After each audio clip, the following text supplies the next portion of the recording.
Welcome back to the Mattioli Arena here in Leicester to what's been a record-breaking day at the BetVictor Championship League. We've already had 17 centuries in the first session, and Jack Jones made his 24th of the competition. That's the most anyone's ever made in a single professional event. And of course, Jack is still going strong in this tournament. Judd Trump, he's already qualified for the playoffs, as indeed has Jack Jones. Of course, he's been runner-up in the first 4 finals. Will this be the night that he actually wins one? Matt Selt, we reckon, also mathematically is through. So the battle is on for the last place. Joe O'Connor has finished all his matches. Neil Robertson cannot qualify, so it's going to be between Stuart Bingham and Tom Ford. Tom Ford's on table 2 now against Jack Jones, just kicking off. And Stuart Bingham takes on the already relegated Neil Robertson in his last match. Clearly a must-win for Stuart Bingham. Remember, though, if he doesn't get in the playoffs, 5th place would bring him back for Group 6.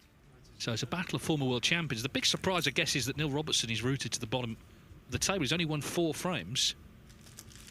Some of those defeats were very heavy yesterday. A lot of 3-0s.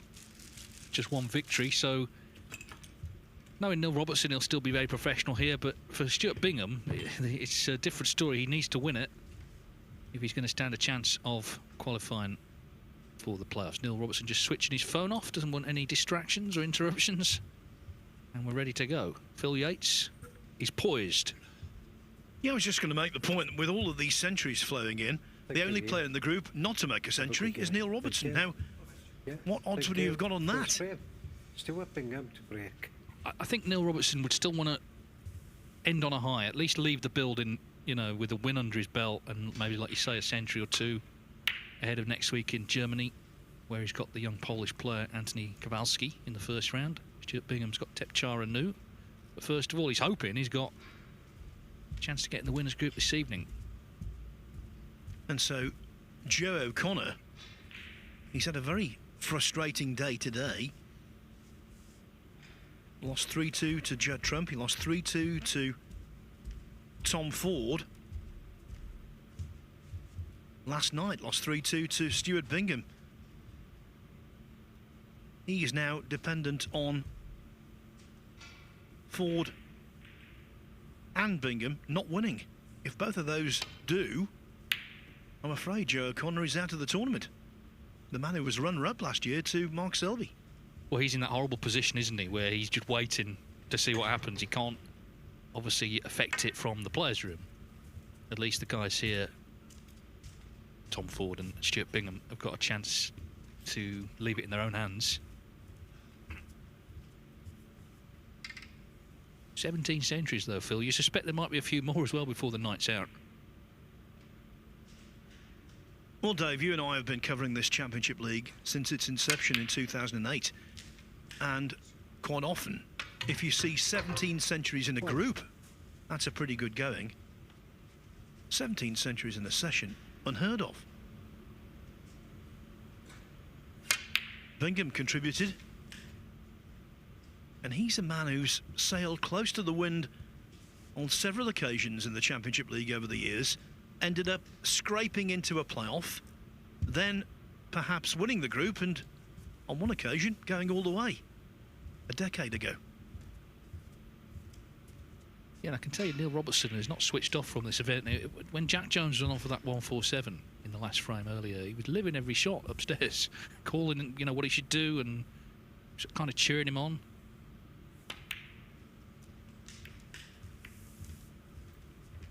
Now he's just covered the black there. That'll annoy him. 6.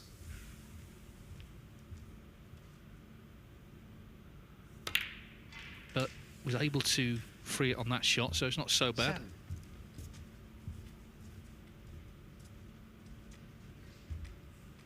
I think he caught the black marginally thinner than he wanted to. That's why the cue ball has run on. So this blue is a real test, a test of cueing.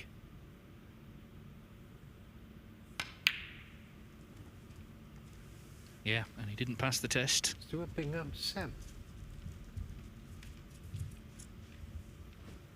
Neil Robertson has no reason to do anyone any favours as we see the replay again. So as I say, I don't expect him to ease off here. But that said, I think he'll look to end on a high, and that means really for him scoring.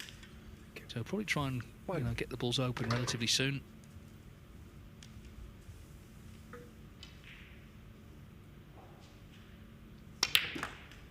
So I think we've covered all bases in terms of permutations, apart from one little discussion. When it comes to the semi-final playoffs, 8. at the end of the group, it's number 1 plays number 4, number 2 plays number 3 in the semi-finals. And so there'll be an incentive to avoid Trump. True, although it's such a palaver getting in the semis.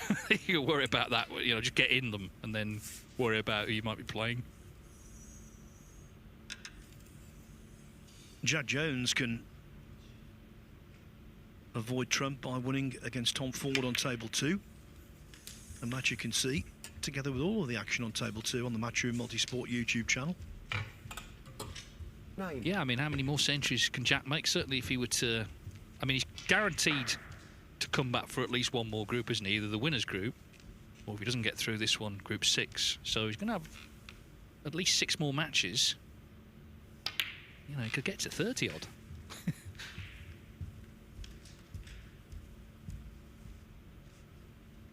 16. Yeah, I was having dinner with Matt Selt. He said, "My record's gone, all forlorn.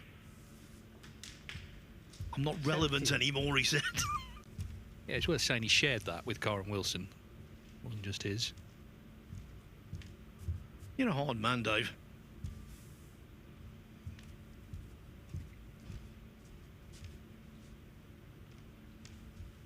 Yeah, Jones, it's worth reiterating, has made 6 more centuries in this event alone than he did all of last season, and he got to the World Championship final. So he's been on a real roll. As Neil Robertson, as I say, looks to end on a high. It is a surprise. Not so much that with the standard here that he's maybe bottom of the table, but he's just not winning frames. He won 4 frames.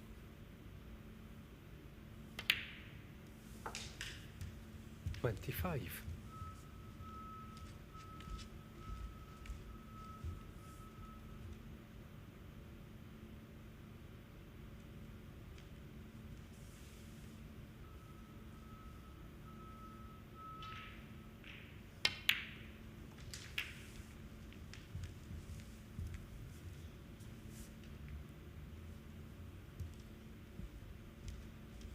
32.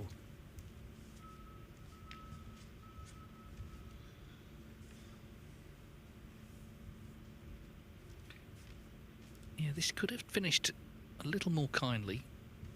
Just awkward queuing, raising the bridge hand for this red near the middle pocket. Potted it very cleanly though. 33. Of course, Robertson has won a tournament this season, the English Open, but he then, when got back in the top 16, just slipped out again. Now he's very high on the 1-year list, so he's going to be in surely all 3 players series events. They're all ranking tournaments. 17th on the Crucible 36. standings at the moment, but getting in those, you would think he'd be at the 37. Crucible as of right. But remember what happened last year? He had to pre-qualify and he didn't make it through. Jamie Jones beat him 10-9 in the final round. Yeah, when he won the English after that really good final against Wu Yizi, I think most thought, I certainly did, that it would be a total renaissance for Robertson. I think you can say it's been a partial renaissance. He's still got work to do. And as he found out at the UK Championship, if you have 49. to pre-qualify, you know, you're running into, well, in his case, Judd Trump in round 1. So it just gets harder then to 42. go deep in events. Anyway, results will tell the tale as they do in any sport. I hope he is at the Crucible personally, because he brings so much to any event. We saw that at the Masters, of course. Recovery from 5-1 down to John Higgins on the opening afternoon was a thrilling way to start.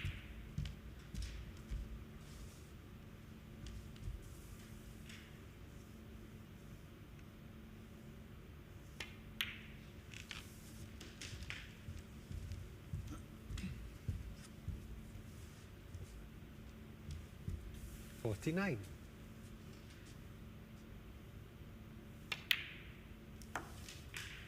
50. 50.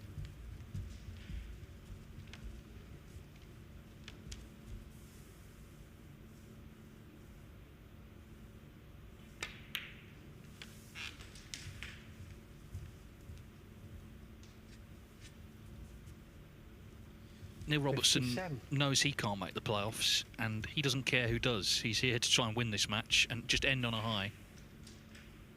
And it looks like a good start in frame 1.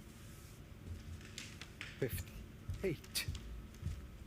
He will need one more red here. He'll be 58 in front with the black. 59 still on.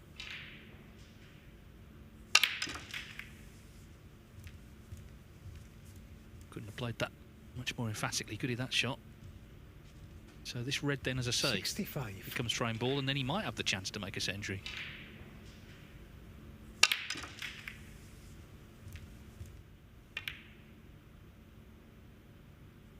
But the other side of the coin, the clearance could be on. Obviously, there's one slightly awkward red on the right-hand side, but Stuart Bingham, well, he would need blacks with all the reds to win by a point.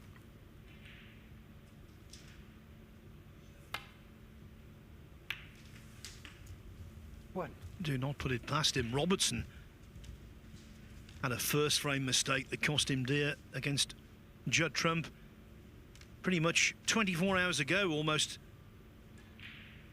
to the minute. Mr. Black off its spot in the first frame. Trump tidied up and then dominated the last 2 frames to win 3-0. And that was at a point when Robertson, having earlier beat Matt Selt 3-2, was still very much in the thick of things. Is this mistake going to prove expensive also?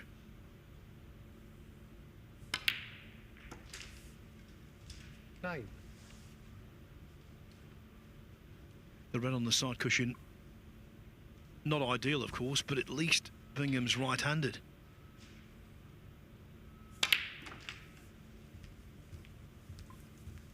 Yes, if you got him behind it, you'd fancy him for it. The pockets are played pretty generously, I think, overall. 16.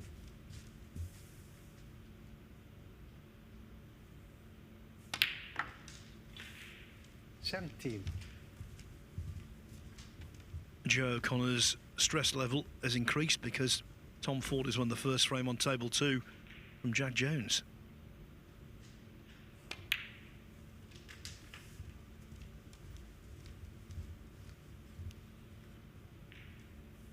Can't afford 24. anything other than a black here, Dave, and that means he'll have to play this one delicately. Yeah, it's just one of these little cutbacks. Well, he played it well. 25. So, black, and then he needs the 6 colours to take this frame. The blue, obviously, not on its spot, and he's not too near the yellow, is he? So, big shot here. 32.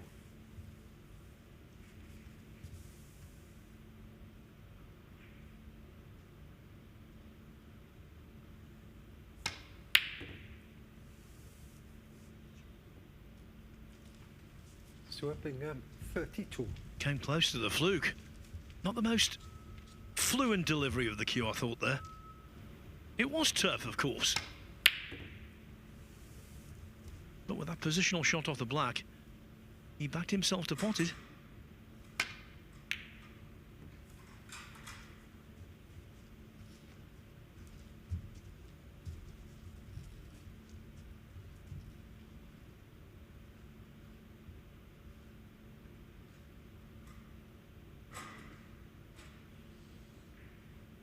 Of course, one thing we didn't say about Joe O'Connor, we were talking in the negative there about him possibly being eliminated. If Ford and Bingham were both to lose, then O'Connor would be one of those rare players to make the playoffs with 2 points.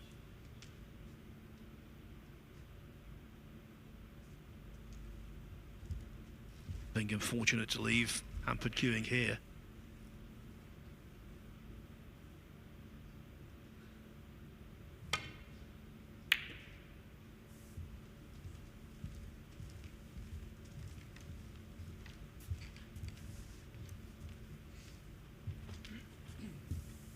Robertson's recently taken up golf. He was talking to Stuart over dinner, picking his brains, because Stuart obviously has been playing that game a long time.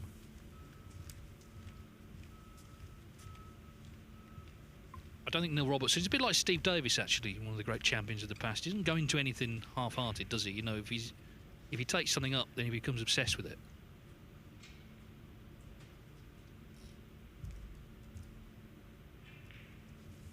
Well, he hails from the right part of the world to be a golfer.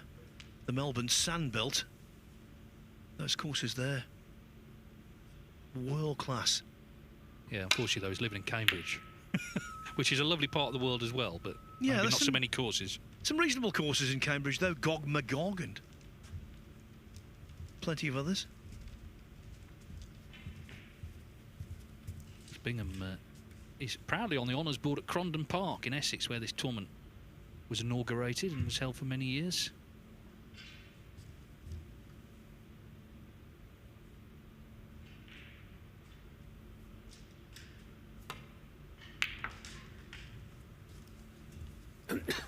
Two.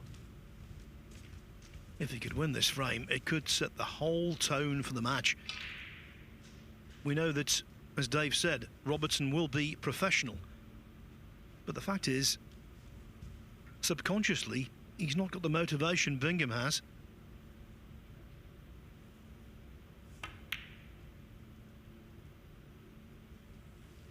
So Bingham, 2. One of those rare matches, Dave, you get in the Championship League more than any other event where one player really wants it, the other player is under no pressure whatsoever. Yeah, and Stuart Bingham has missed the green and Neil Robertson has potted it, so he's 27 in front, 22 on, 2 snookers required with the brown on.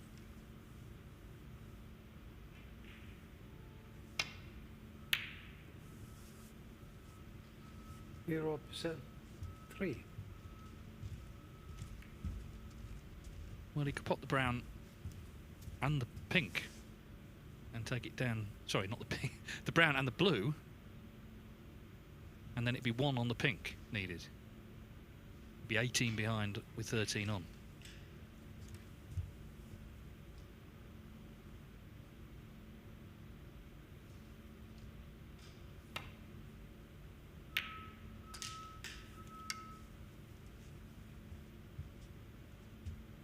Four. 1 to tie on the blue. 23 behind with 18 remaining.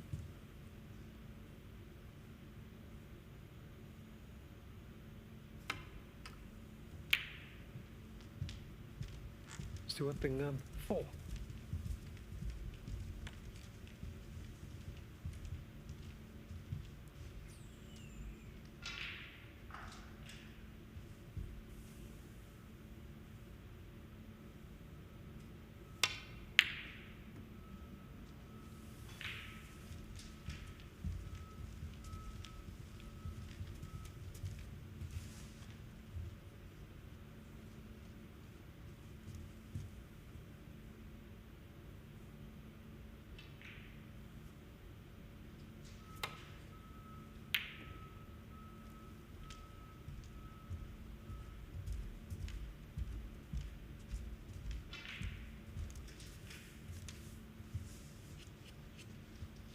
Two more revolutions on the cue ball, that would have been absolutely bang on.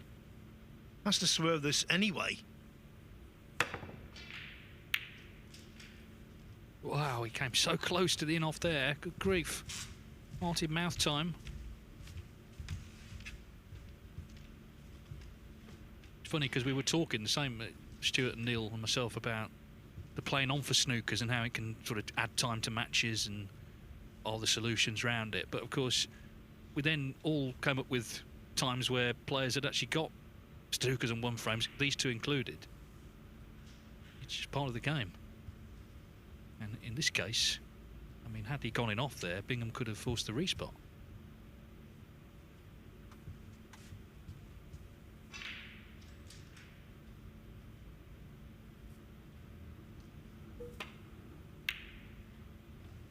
Well, I remember a few years ago, can't recall the specifics, the opponents, or anything like that, but I know it was in the pre-Christmas period, November, December, that kind of thing, where Robertson won a whole host of frames over the course of 2 or 3 tournaments after needing multiple snookers. Well, he himself named a match where he'd got 5. And of course, the Masters semi-final 3 years ago against Mark Williams in the decider, he got 2.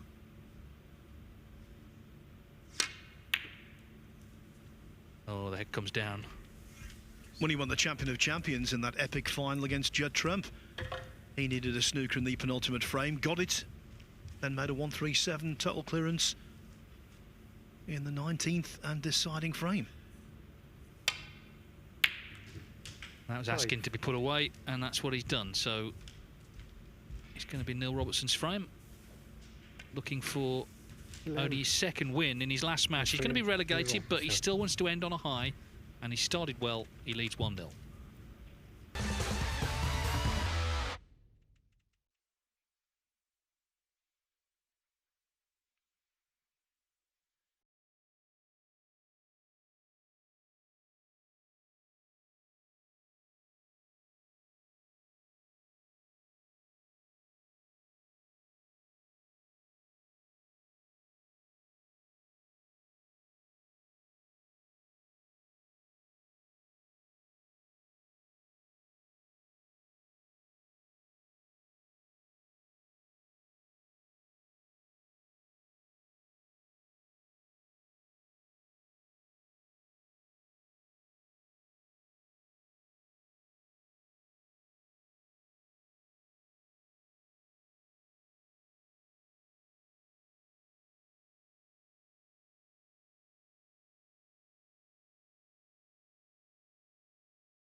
2-0 to that man, Neil Robertson, who, just to reiterate, he's going to be relegated, but he's putting up a good showing here, a professional showing at that in his last match against Stuart Bingham, who's now going to have to win the last 3 frames, otherwise Stuart Bingham to break. he's heading for the exit door as well.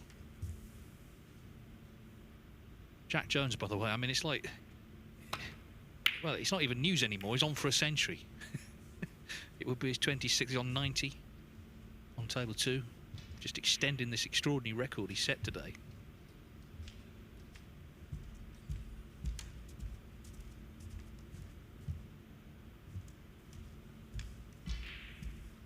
Well, it's not officially Groundhog Day, but here we go. Jack Jones with another ton fill coming up. Well, I'll tell you what, if he carries on in this vein and stays in the tournament for another group or 2, this could be a record that's akin to Bob Beeman's long jump in 1968. It'll be in the books for as long as we're around.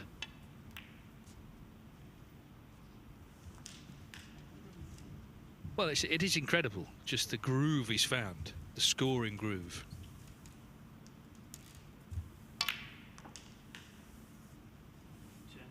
And it's more good news, I guess, for Joe O'Connor, because he's 2-1 up.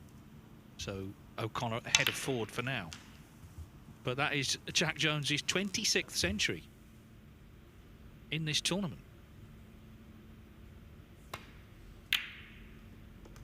And of course, we know how many matches he's played. He's played 38, including this one. So 26 centuries in 38 short matches, best of 5s. Meanwhile, Stuart Bingham now, well, having to play safe. He wasn't quite on a colour, but really trying to fight a rearguard action here. Yeah, as I say, he's been in some real predicaments over the years in the Championship League and dug himself out of them. And who knows? He won't give up. No, absolutely not.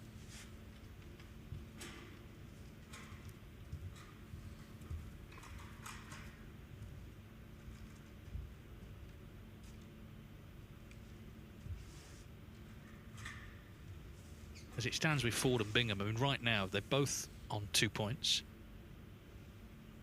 Frames 1, Tom Ford's 1-1 in that match. He's on 10.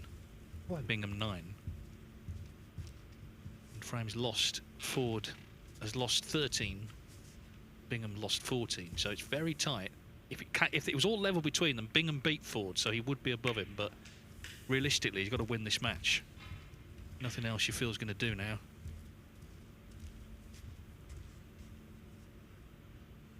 Three.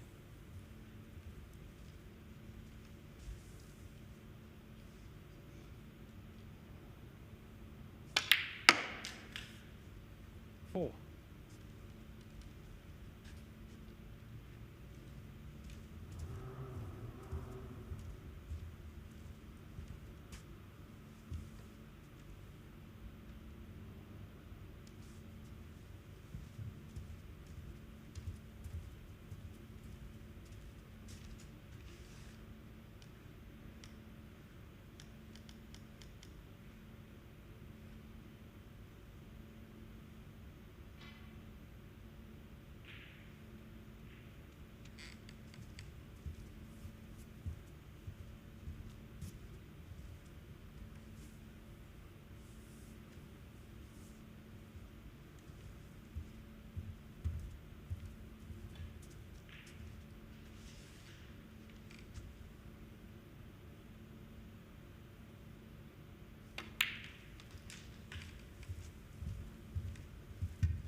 Nine.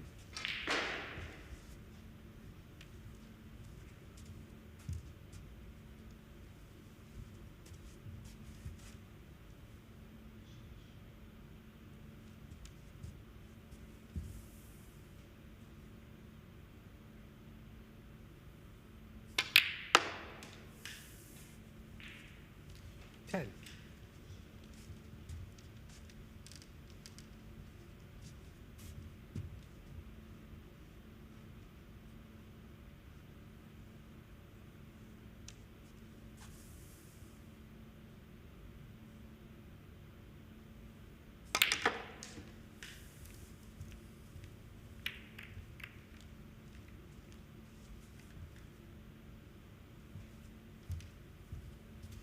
15.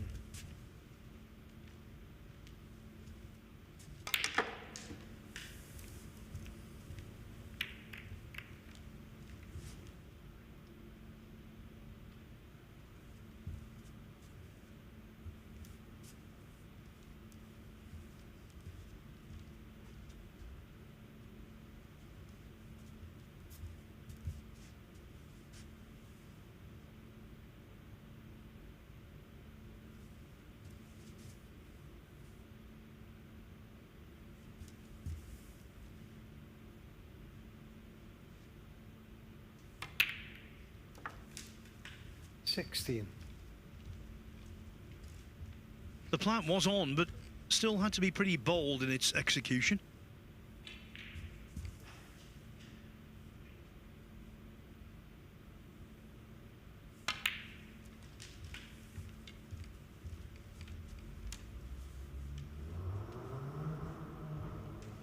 $21.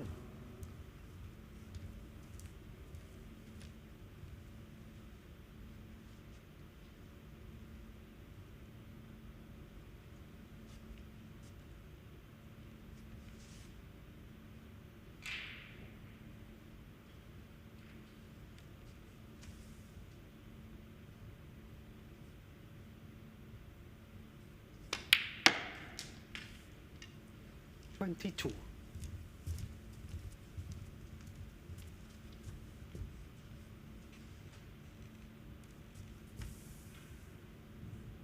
On table 2, early days in frame 4. Ford had a good early opportunity, but he missed a bad ball. And now guess what? Jones is at the table. Eyes wide. 25. Looking to score heavily yet again.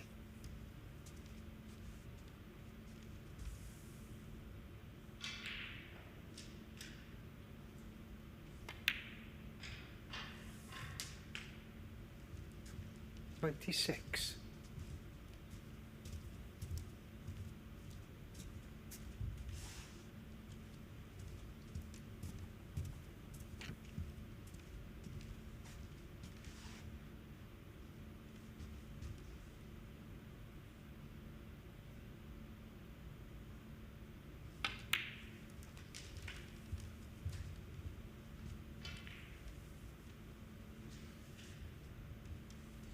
$31.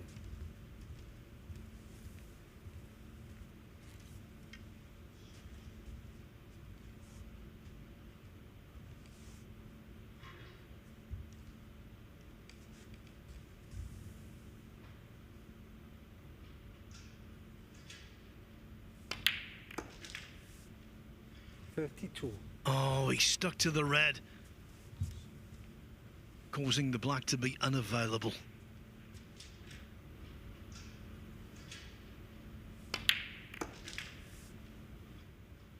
You see, if he sticks to that red, but he's just in front of it, he's okay.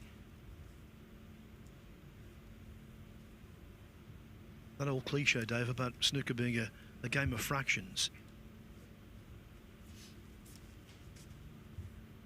Yeah, I mean, he was very annoyed because it was a good chance to build up enough points to win this frame.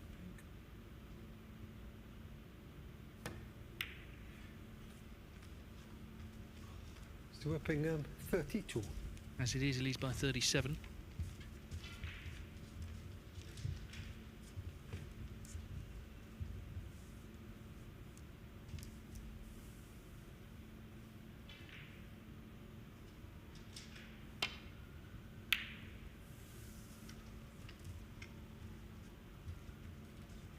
One thing we do know, even if Jack Jones defeats Tom Ford and he gets to 5 points, he can't top the table because he will have 16 frames won, whereas Judd Trump has won 17. So Trump will be the number one, and consequently he will play the semi-final on this table next.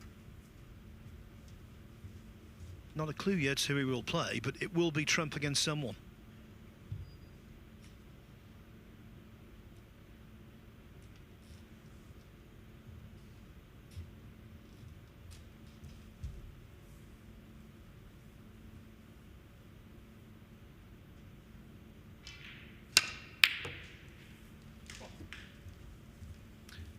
then Foul. 4.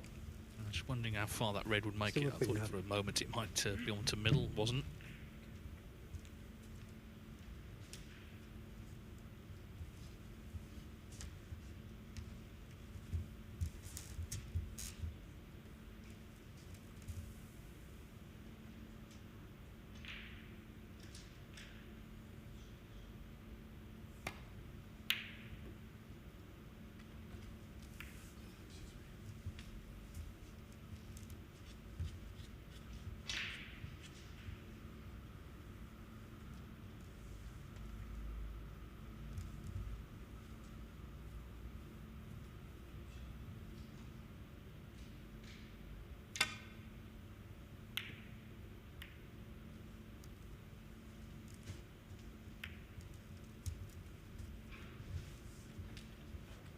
Well, 41 in front.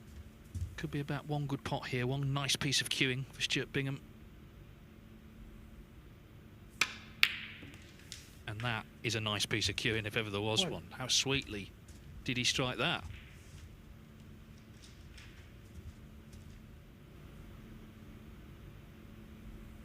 Beautiful shot. Well, for all of the big breaks we've seen today, the best single pot was from Bingham earlier. Floated in a red down the length of the right-hand side rail to the green pocket. Maybe that was the second best pot we've seen.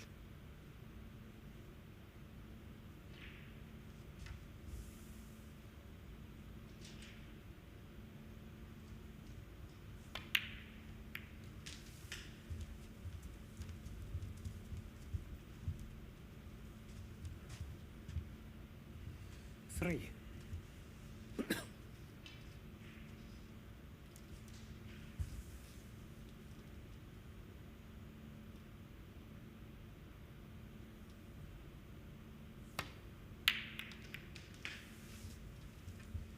Four.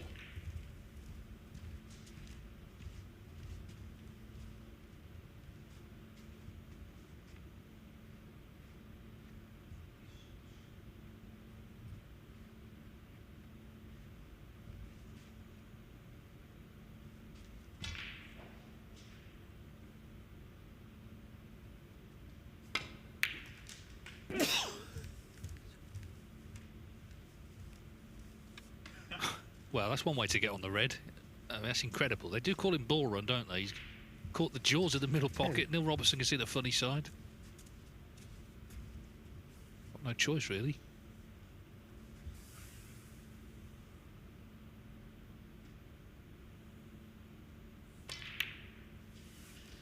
And it looks like Jack Jones is over the line against Tom Ford. So 3-1. That's his fifth win. As Phil says, he'll be second. And now Ford faces an anxious wait to see what happens in this match.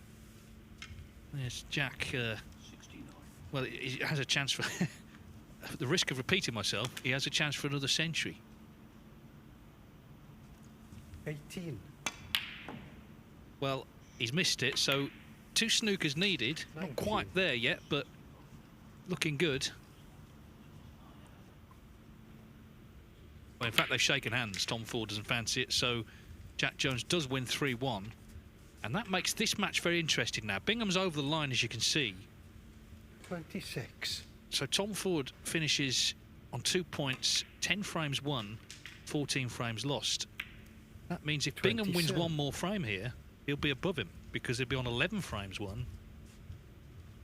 And that is the first metric. So he'll have 1 more frame. So Stuart Bingham will need 1 more frame. He could actually lose this match 3-2 and still finish above Tom Ford.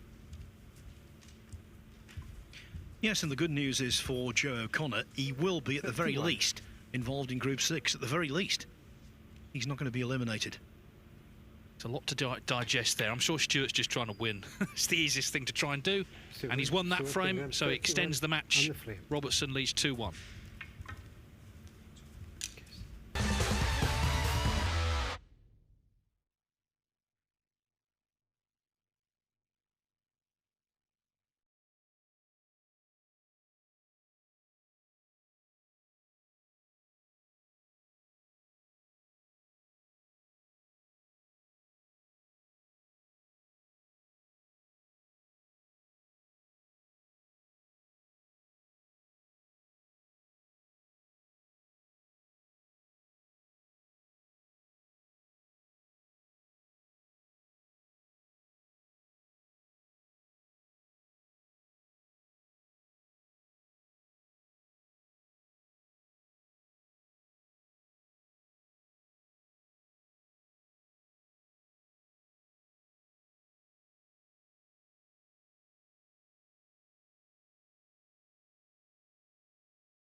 2-1. Neil Robertson in front, but Stuart Bingham now needs one more frame. I don't know whether he's aware of this, but one more frame to at least stay in the event. Obviously, he's hoping to make the playoffs this evening, but even if he didn't win the match, if he lost 3-2, he'd actually be above Tom Ford. If he won the match, he would be fourth and in the playoffs. So clearly that's what he's aiming to do, but this is still a big frame for him coming up. Big frame for Tom Ford as well. He's finished. Thank you. 4 frame. Can't affect Leave things now. Robertson to break. We know that Jack Jones and Matt Selt will be the semi-final on table 2. Judd Trump will play, well, we don't know yet, either Joe O'Connor or Stuart Bingham.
Couple of times we've seen reds rattle and go across the cushion and drop in the other side.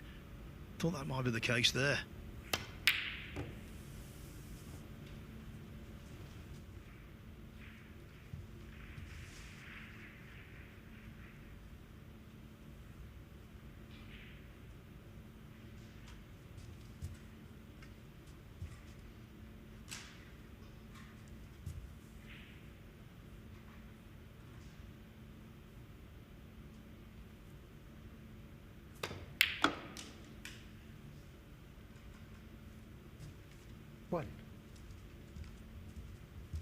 I mentioned this earlier today, but I think it's worth a re-airing. When Bingham was the 2015 Championship League winner, there was one group where he had to finish 5th to obviously stay alive, and how he did it involved a remarkable series of results and things going his way.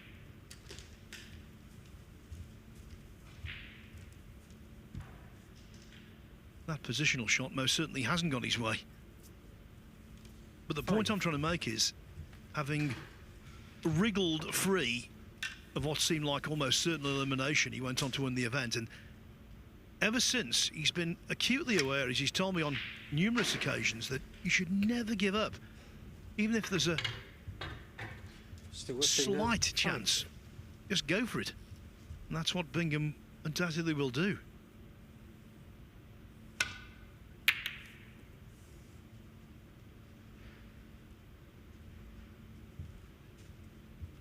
Yeah, I think it was last season, or certainly the season before, he came here in the very first group, which was, I think, actually pre-Christmas. I think it was 2 seasons ago. And he had a poor first day. And he said, I went back to my hotel, I felt thoroughly fed up. And I thought, well, I've got 2 choices. I can continue to feel fed up, or I can come back tomorrow and play better. And that's what he did, and ended up winning the group. So that will be the attitude he will have. Yeah, well, recall that he was 0-3, wasn't he? And then came back a different player the following day.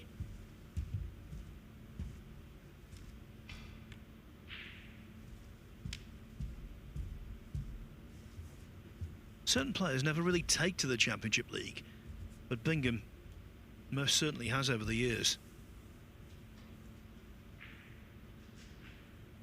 Yeah, I mean, I guess for him it's forever tied into the season he won the World Championship, isn't it? You know, and I dare say, you know, the match practice along the way and the confidence from winning it in some way would have helped him.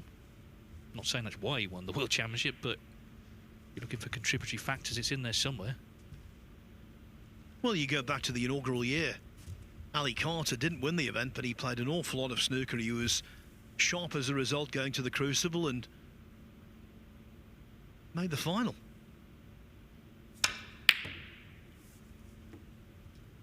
Well, the cue ball, as long as it stays out, which it has done, was always going to be okay there. Yeah, I mean, Ali, you know, you won't hear him say a bad word about it. He's the only player still to have played in every version. Ranking Invitation, the COVID one, you know, that lockdown one. Played in all of them. Ryan Day would have done. I think there was 1 year his ranking didn't get him in. but that's the only reason he wasn't here. That was a nice little flick off the blue, meanwhile.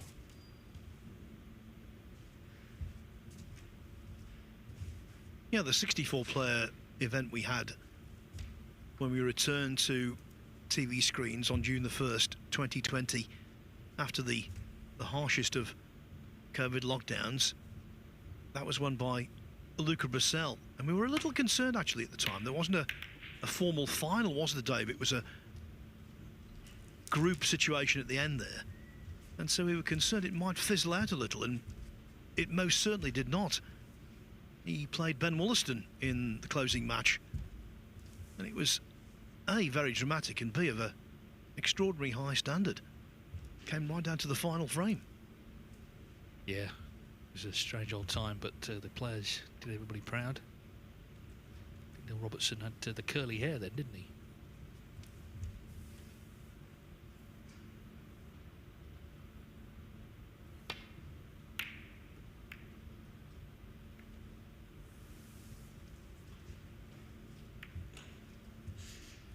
Yeah, we went down to Milton Keynes.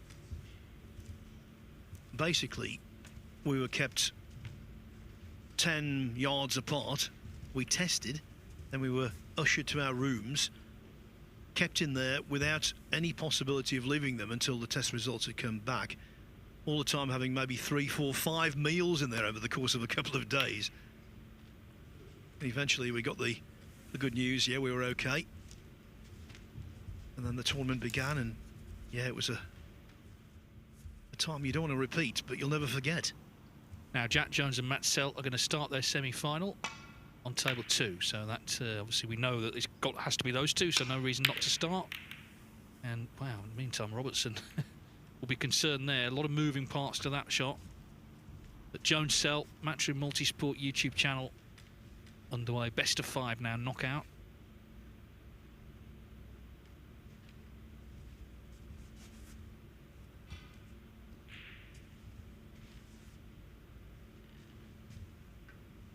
Jones and Selt played earlier this afternoon on this table, and Jones was a very impressive 3-0 winner.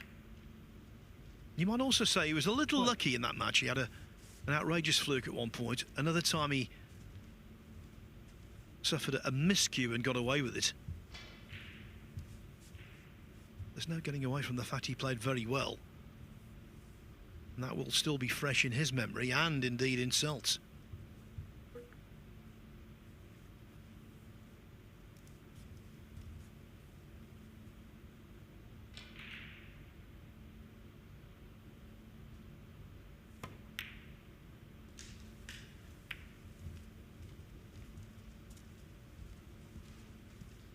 Well, that little kiss was actually nice. So Bingham, I don't know if he's aware of how important this frame is, but if he wins it, he'll get maybe a nice surprise, because it will take him above Tom Ford.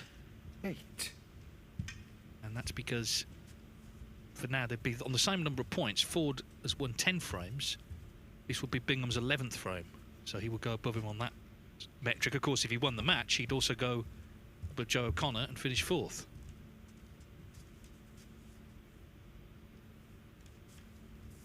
Yeah, first priority is to preserve his place in the tournament. If he does win this frame, Ford and Robertson would be the 2 players to leave.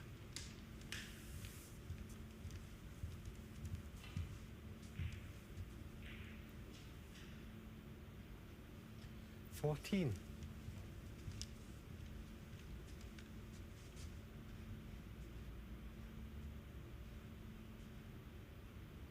And what an attractive crop of new entrants tomorrow Nopon Sankom here already practicing. Such a hard worker. Dave Gilbert, Jack Lazowski.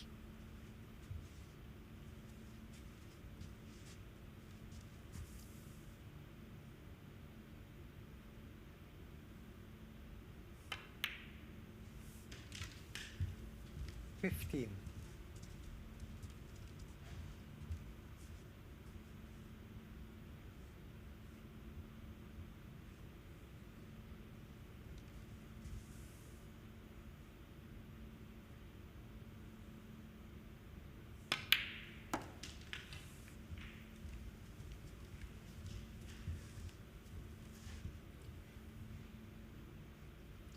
21.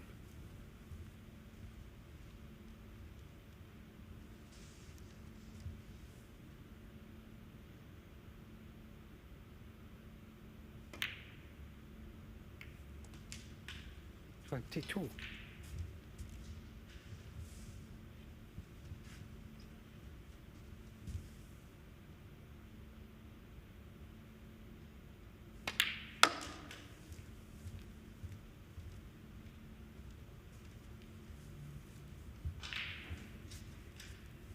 Well, I assume he 27. played to disturb a few reds there, but he's still on this one.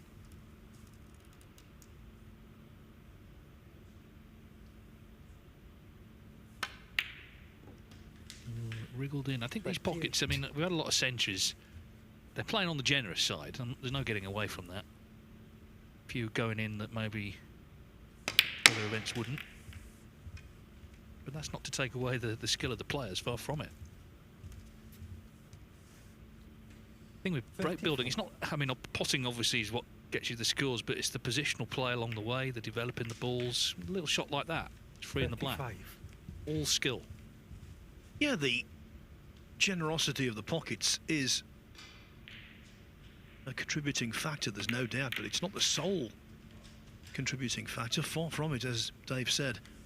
I think players have simultaneously hit form in this group, particularly.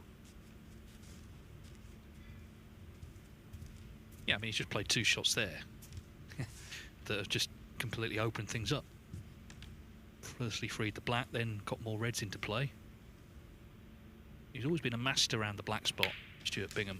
As I said earlier, he made his 600th career century here. Of course, 9 maximums and plenty of near misses as well along the way for another one. So big moments for Bingham and indeed Tom Ford, who of course lives locally and, well, maybe on the way home shortly, because if Bingham wins this frame, Tom Ford is relegated along with Neil Robertson. 49.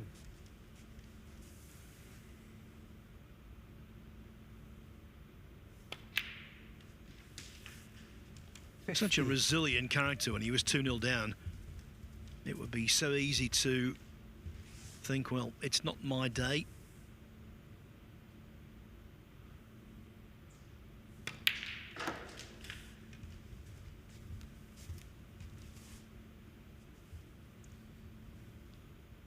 It might not be his day. 56. But he's on the verge of giving himself the chance to make tomorrow and Thursday his days.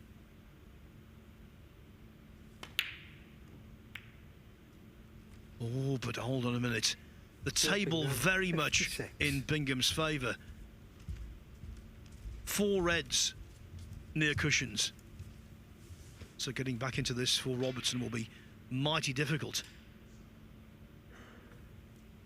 Yeah, I mean, I'm sure Tom Ford's gone home anyway, because he's obviously best he can do is 5th, but even so, he might be coming back tomorrow. Oh, double kiss though. Oh, wow. I think it's a good thing in a way if Tom has gone. He won't be watching that shot because it's given Bingham the chance he needs now to level up, but more importantly for him, ensure that at the worst he can finish in 5th position.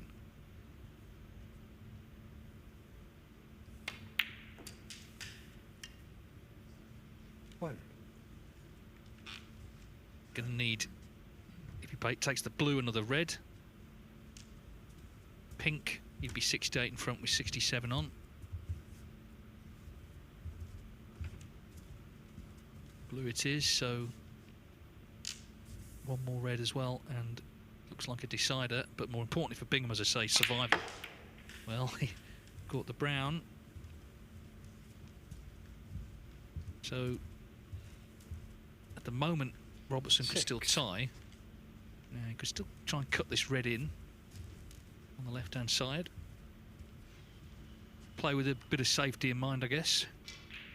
And the brown would be waiting actually down the balk end anyway.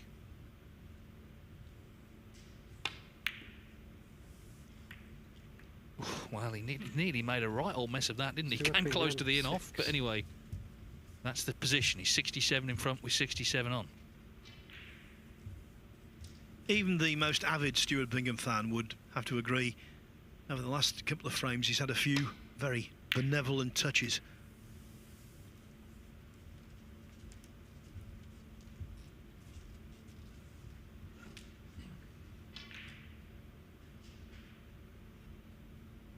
And guess what, folks? On table 2, Jack Jones is in the balls.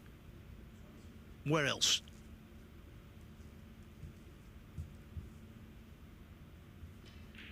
Was that lady, wasn't there, years ago, Brenda from Bristol, and because we had to run a general elections in the UK in rapid succession, and when they broke the news to her there was another one, she said, "What, another one?" And well, that's how we feel about Jack's centuries today.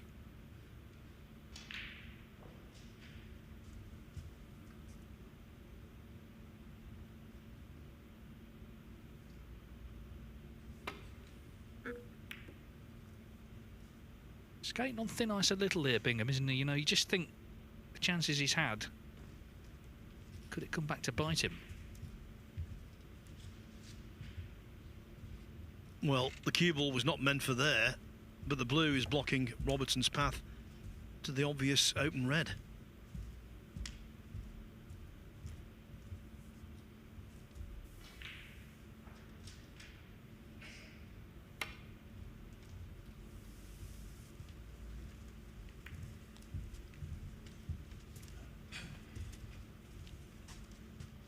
Credit to Robertson, though, for his professionalism. You'd expect nothing less from him.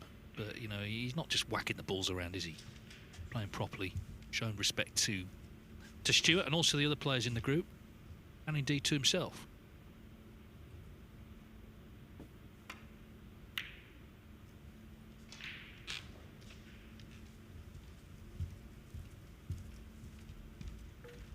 At this level, sometimes when you're 67 up with 5 reds left, you genuinely fear it's going to be a respotted black if you leave your opponent in. But where the reds are here, there's so much opportunity for Bingham to get over the line. The one thing he doesn't want to do is allow Robertson to get into a position where he manoeuvres reds slowly but surely into the open.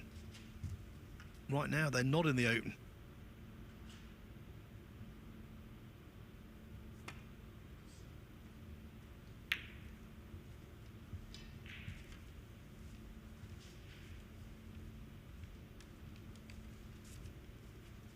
Well, Robertson could certainly knock a hole in the deficit here. That was a very poor shot.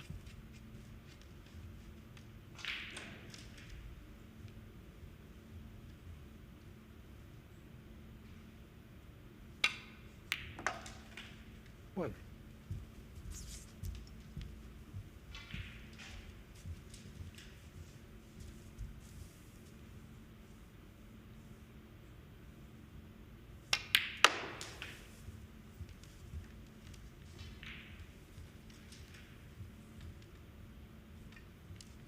Eight.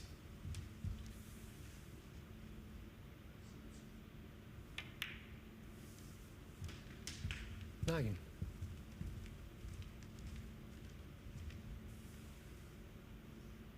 So these two reds on the left-hand side cushion obviously need developing, and that's going to be key to this frame now as to whether we end up on a respotted black. That would be some moment, wouldn't it? 16. Bingham would need to pot it to stay in the event.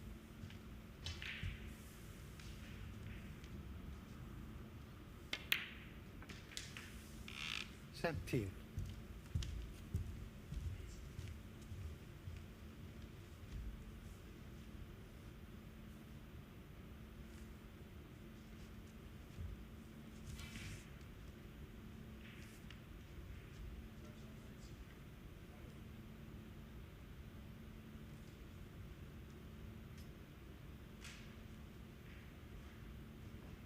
It is 1-0 to Jack Jones in the first semi-final on table 2. 1-0 over Matthew Selt. No century, had a chance but didn't quite develop the last red as he wanted. Had to pot it into a blind middle pocket and didn't really threaten. Well, Robertson maybe just felt he couldn't get them into play there, so the danger for now has passed for Stuart Bingham. Robertson sort of trying to force him into developing them, though.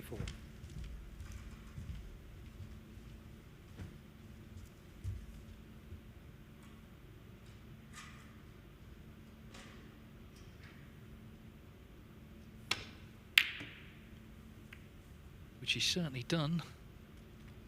Well, this could be trouble for Bingham.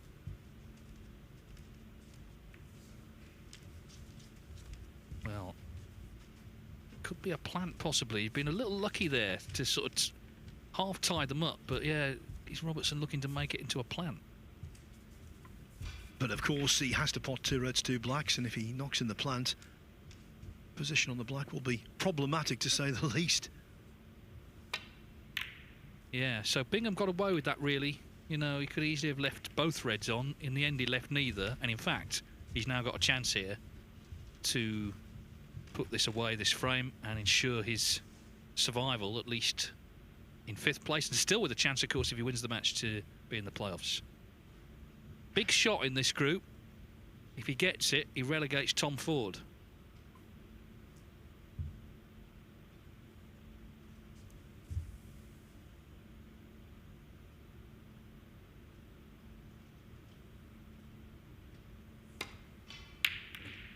But he hasn't got it. And where's the black? Is the black in? Oh, disaster for Stuart Bingham. The red goes past the brown as well. What a thing to happen. Robertson. Well, I'll tell you what. If Robertson clears up to win, and Ford remains in the tournament, and then starts to excel and maybe captures the title, we will look back at that moment again and again. As Dave said, what a transformational shot that was. And now he's got leeway. He's 36 behind, 43 on, so he doesn't have to zone in on blacks exclusively.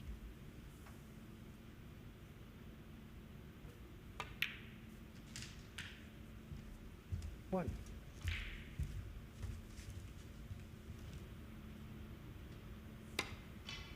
Calamitous, Dave. Well, yeah, I mean, the black going in, those 7 points, and then, you know, to leave the red. Yellow ball. Well, he'll be expecting to lose here, I think, Stuart Bingham. Let's see.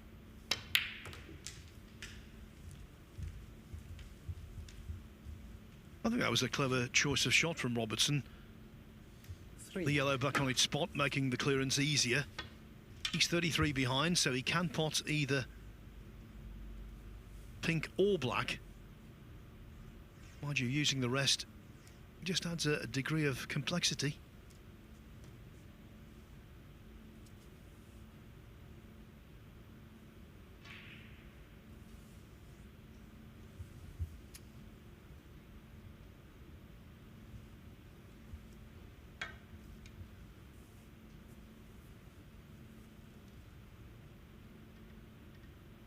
And it's one of those shots where it's just out of Robertson's considerable reach.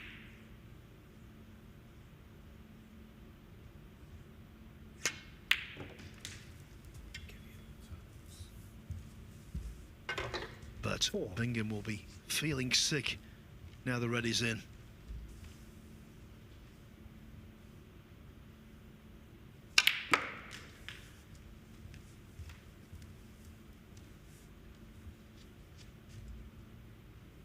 It's going to be a horrible drive back down to Essex tonight. It was Stuart Bingham who had a lot of chances in this frame. The frame he needed to stay in the tournament. But that last shot he played, knocking the black in, was calamitous. 16.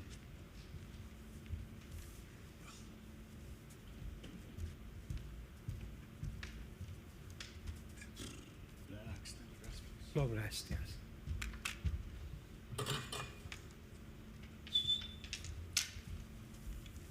Normally you would think this is money in the bank for Robertson, but he's not had a good time of it over the last couple of days. He's clearly not anywhere near his sharpest. Is there going to be another twist?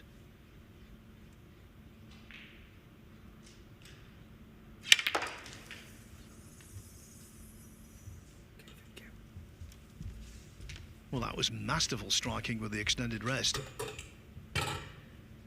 Yeah, I mean, I think the answer to your question is 20. almost certainly not, but let's see.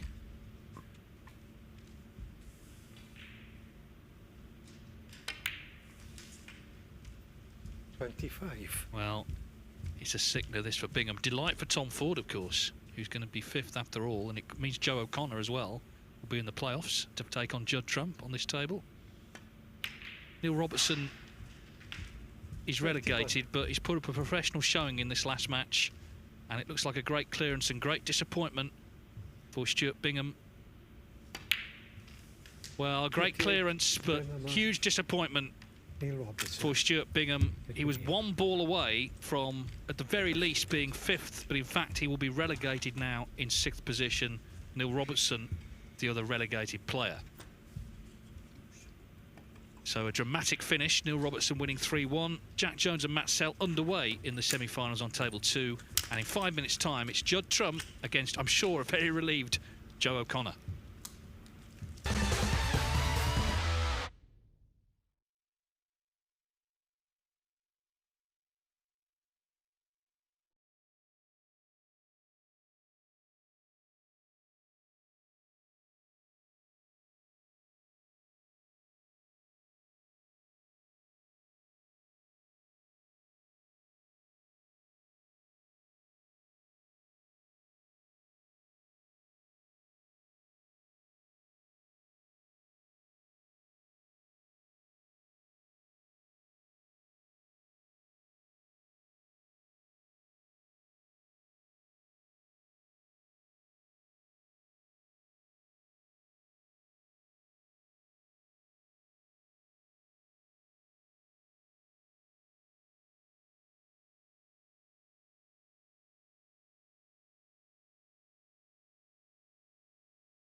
And just like that, we're into the semi-finals. Now, this is an unusual-looking group.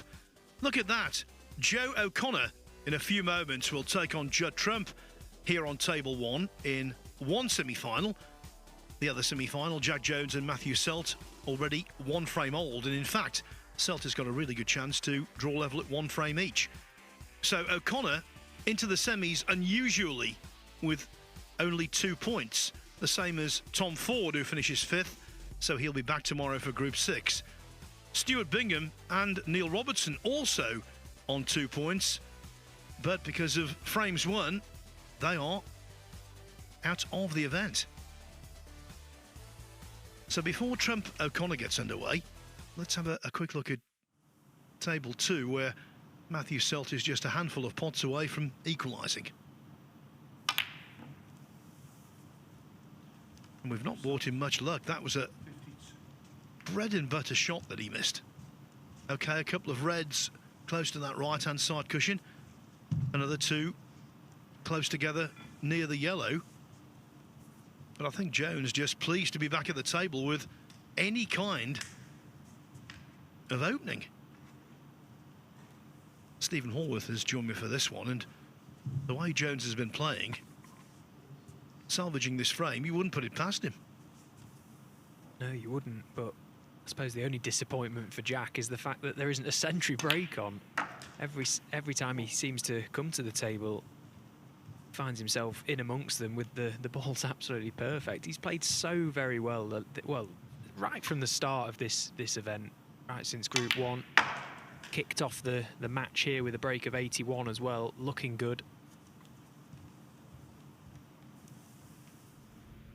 It is available, the action there on the Matchroom Multisport YouTube channel, as is always the case, and indeed throughout the week on Table 2. We'll keep you right up to speed with what's occurring as well, of course. Now, though, it is Trump O'Connor.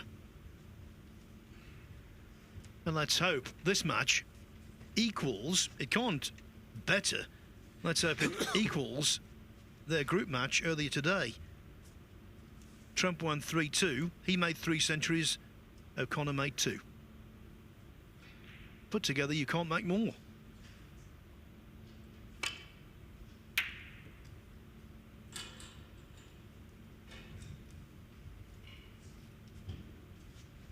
Now, of course, the slate is wiped clean. Yes, Trump has 5 wins out of 6 in the league phase. O'Connor only 2. But they count for nothing now. Yeah, and the difference now as well, we've reached the semi-finals. These are knockout matches, effectively. There's no match to come after this for the losers. It's back tomorrow for the next group to start all over again, so just adds that little bit of pressure to these games.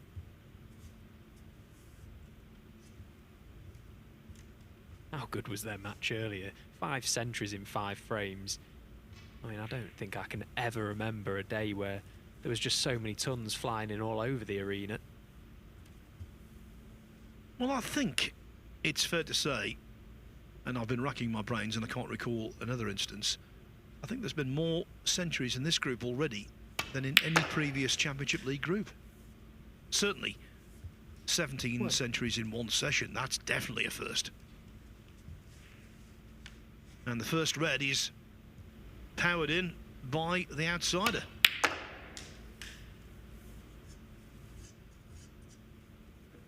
The one thing you could say about O'Connor, though, he's got stickability. Hard to beat, hard to shake off. Yeah, I suppose the only difference here is the fact that Judd Trump knew his fate. He knew he was into the semi-finals and he's had chance and time to prepare. Joe O'Connor was literally upstairs in the players' lounge, sorry, waiting for the result of that previous game between Neil Robertson and Stuart Bingham. He wasn't aware, didn't know his fate until that result concluded, so he's had a quick turnaround, Joe. Of course, it's a nice turnaround, it's a nice surprise he's had. was a good chance he could have finished 5th. He could have even been eliminated as well. So to find himself in the semi-finals, he'll probably see it as a free shot. Yeah, I think he will.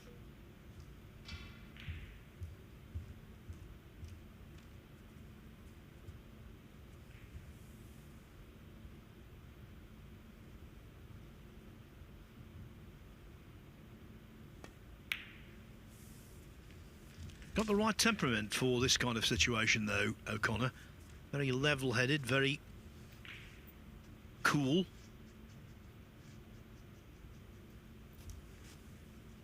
Laid back, you'd say.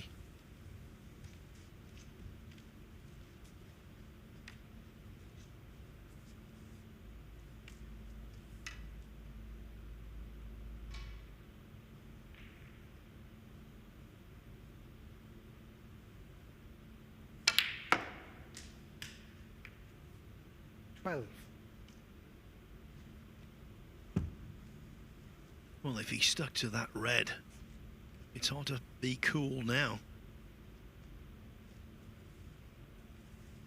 Yeah, confirmation, I think he has.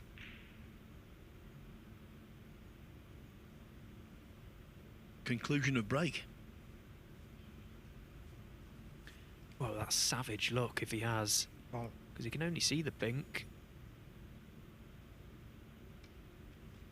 Can't do anything with it. To O'Connor, 12.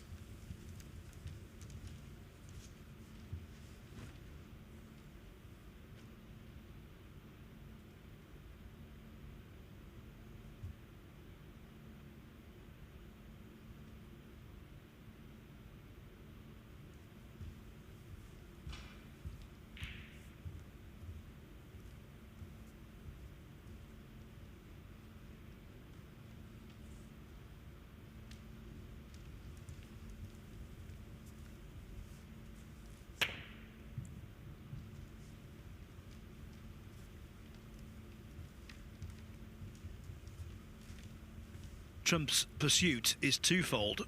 Yes, he wants to win the group and join the likes of Selby and Wilson as a big hitter in the winners group next month, but also he wants to try and maximise the number of centuries he makes.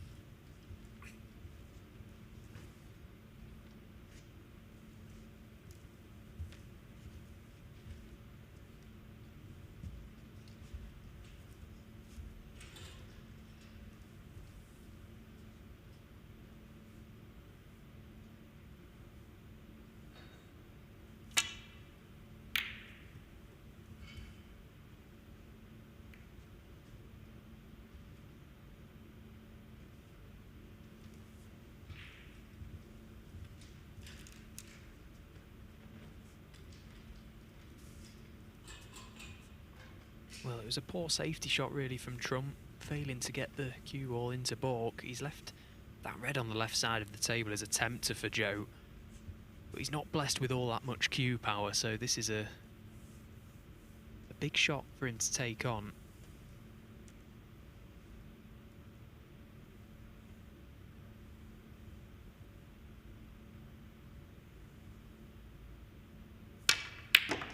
Oh, but he struck it absolutely perfectly. Well, he holds his hand up for the little glance off the blue, but I'm not sure why. He deserved the flick. That was a brilliant pot. Got plenty of work on the cue ball too. Yeah, I'm all for players apologising when it's appropriate, but I think that was unnecessary. Okay, it was a little fortunate, but what a great shot, as you say. Yeah, it's funny because when you knock a ball in like that and you have a little flick on the colour to land perfectly, I suppose in a way you do feel like you've had a bit of a touch there, but you know, ultimately he was trying to pot the red and get on a colour, which is exactly what happened, so you know, just take it. Such a good pot from Joe, that, and he deserves this chance.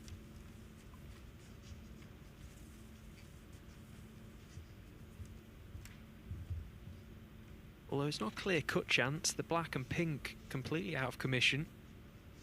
Only blue is the high-value colour to work off for the time being, so there is a little bit of problem-solving to be done here.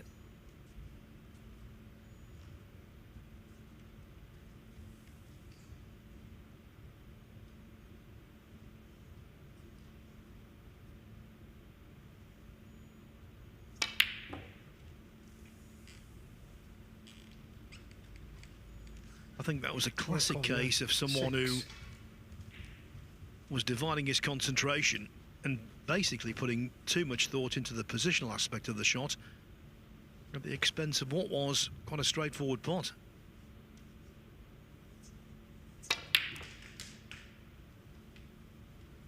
One. Yeah, and he'll be annoyed with that, Joe, because you're absolutely right. The only thing he was thinking about there was the positional side of it. He never even considered that the yellow was missable. And worse yet, he left Judd right in amongst them with a good chance to get that black into play. 6.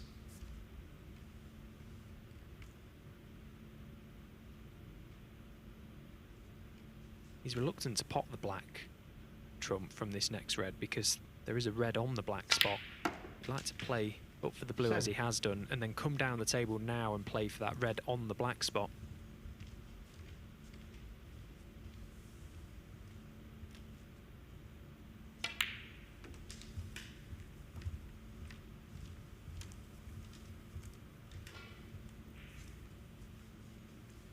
Twelve.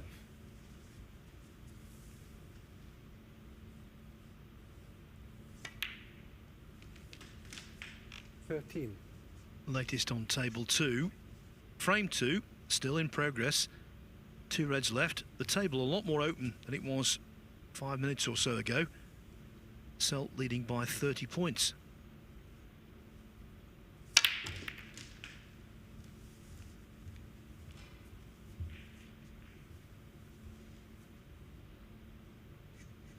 $20.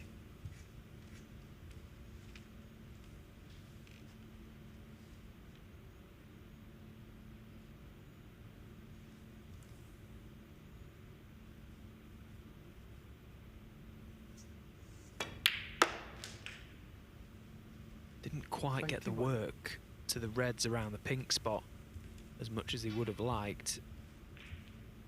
Doesn't move them all that much, so if he's going to win the frame at this visit, he's going to have to tend to those balls at some point again.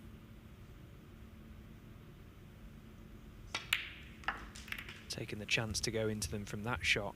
How's his luck? 26. Well, it could have been better, this. You might think, OK, he's got a red to middle. And he has. But at this acute angle, the red is so easily missed. Very deceptive shot, this. It looks quite simple. It is not. You'd Yeah. fancy him to knock it in, but it's definitely missable. It really does fool you, doesn't it, the camera angle there, because it looks so straightforward, but there's barely any opening to that middle pocket from the angle he's coming at. This needs to be dragged in. He's played it to 27. perfection.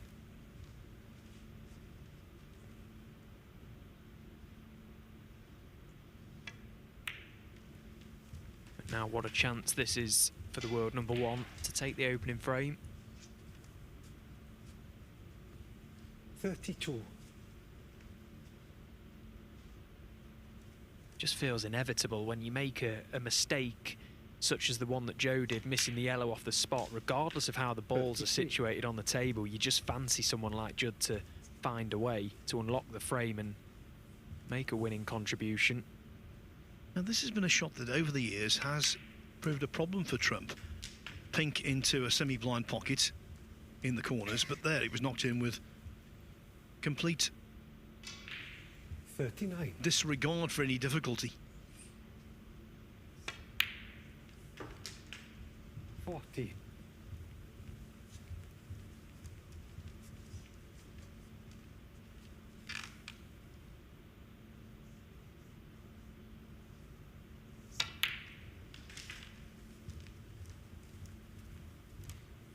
Well, his nickname is the ace in the pack, and he's certainly been 47. that in this group.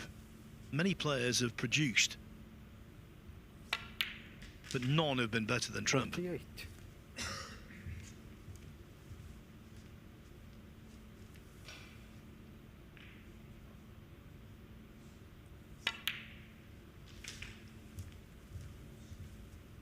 So this most straightforward of pots 55. represents frame ball. 56.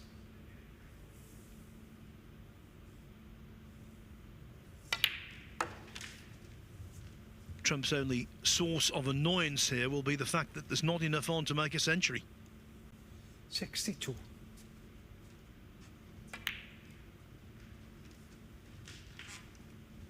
63.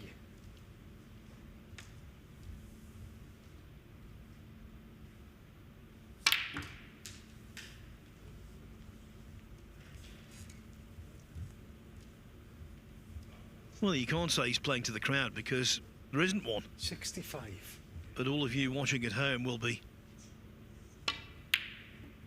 hoping to see something spectacular on the colours from 65. Trump. That's one of his calling cards. It wasn't forthcoming there, but it is the start he desired. He leads Joe O'Connor 1-0.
Welcome back to the concluding session of Group 5 in the BetVictor Championship League, where Judd Trump, who topped the round-robin table with 5 wins out of 6, has taken the opening frame Second frame.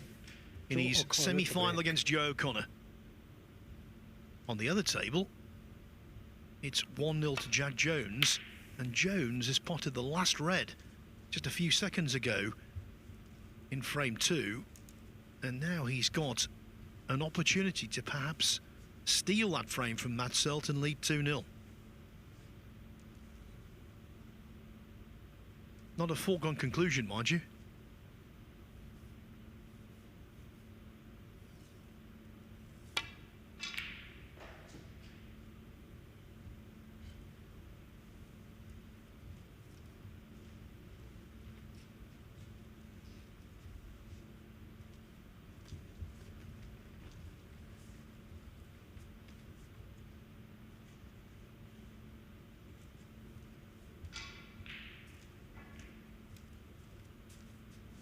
Well, for all of his excellence in this group, I can tell you Jack Jones has just played a terrible yellow. He jumped up on it, he missed it by a mile, and what was his reward?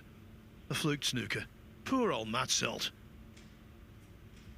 Penny for Matt Selt's thoughts. Mind you, you can often hear what he's thinking because he lets you know. I'm surprised we've not heard anything from this side of the arena.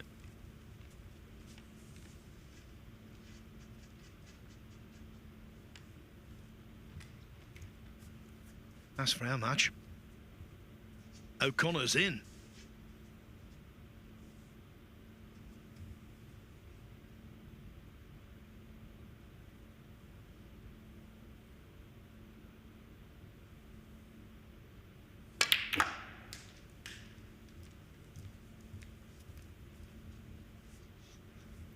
Again, got plenty of work on that cue ball into the reds, back out. 8. If anything, he's struck it too well because he's landed quite low on this red. He's just looking at him potting the red to right corner, the red just above the black. Where's the cue ball going to go? Is it going to just find the gap between the pack and the loose red? If he feels it will, he can just drop this in, out for blue or bought colour. 9.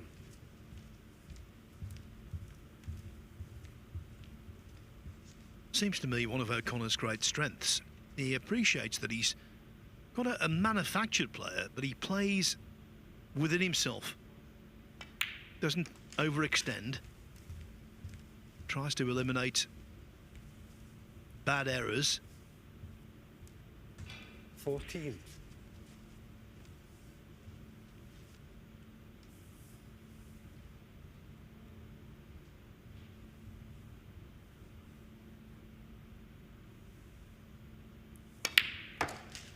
And of course, he does have a 15. Championship League pedigree. Made a 1-4-7 in this tournament last season. Got to the overall final in the winners group before being beaten by Mark Selby. He's got to go into the pack here, Joe. He's perfect on this blue. Plenty of pace, plenty of screw. He's played a couple of them today and he's struck them absolutely perfectly. He's a little unfortunate to see the 20. cue ball go to that side cushion because look at the reds, they've opened so well. Couldn't have really hit the pink any fuller.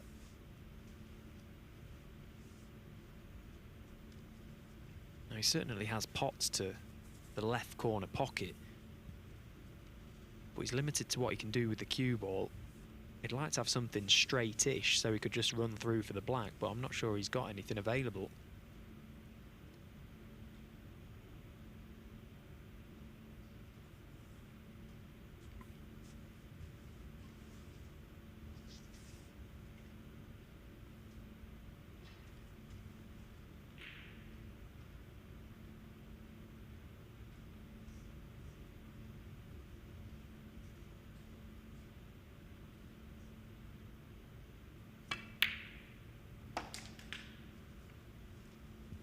Well, that's 21. a brilliant shot.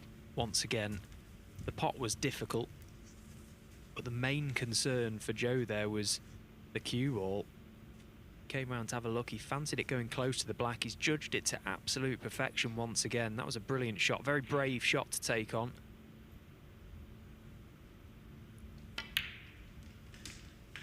Now it's earned him this chance.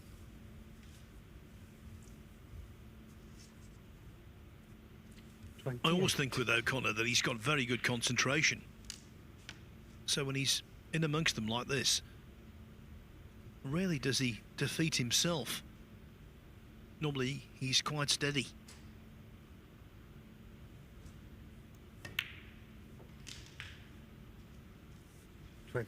He's not one to squander chances, Stephen. Yeah, I think that's just his temperament. He's blessed with very, very good temperament for this game. Nothing really phases him, and he certainly doesn't give off any emotion. He's one of these players that I feel he's very well equipped to find the zone that we always talk about. It's a very tough place to find, 34. actually, that level of intensity in your focus. Hard to consistently find the zone. I feel like Joe does that very well.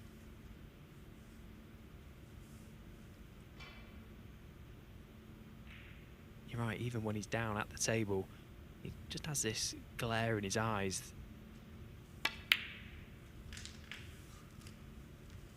$35.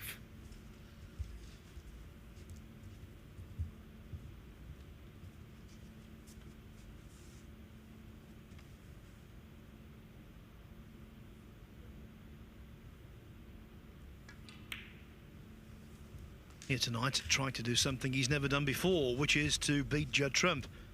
Not many meetings, in fairness. Their first at the Gdynia Open in Poland in 2015, Trump won 4-0. O'Connor scored 9 points in total in that match.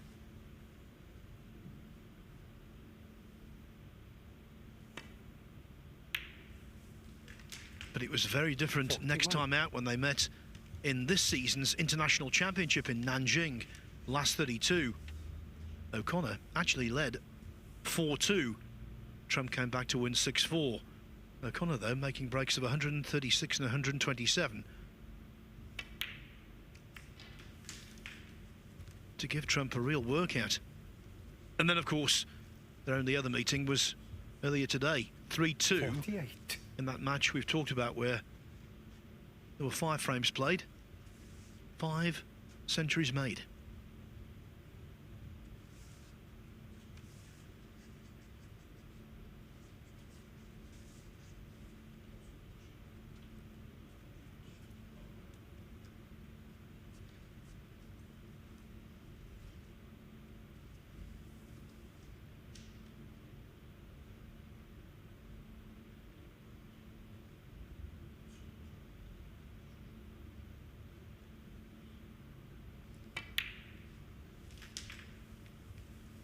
$49.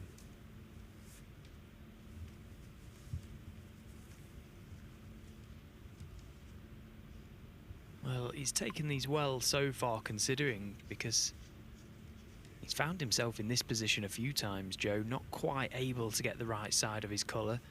At least this time he's landed low enough that he can navigate in and out of baulk with no issues. Just looking for one good positional shot, and this may be it. Yeah, played to perfection. 54.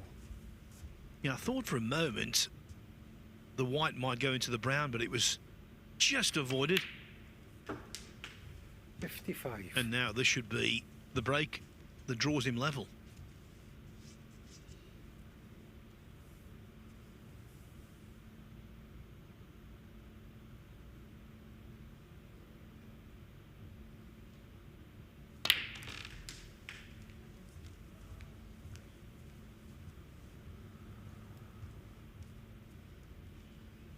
$62.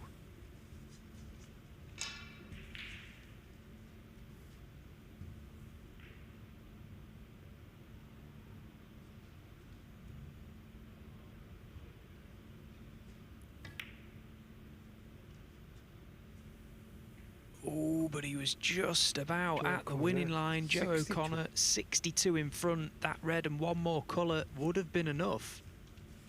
But he's missed it. Judd Trump, 62-0 down. Where have we seen that before? Oh, yes, in the deciding frame of the richest match of the season to date in the Saudi Arabian Snooker Masters early season. 9 each. Mark Williams, Joe O'Connor. he was 62-0 up. Mr. Red. Trump cleared with 72. And the only reason he's missed that red, Joe, was the fact it was a lot more difficult than it should have been. His cue ball control just let him down for that whole break, really. He just kept pulling himself out of trouble and, well, eventually came unstuck. 9. He'll be so disappointed. He was under no pressure from his previous colour to get nice on a red. Still expected him to drop it in. Well, this would be a huge blow if Judd Trump can clear up from here. Just that one red on the right 16. side cushion, which is in a perfect position for a double.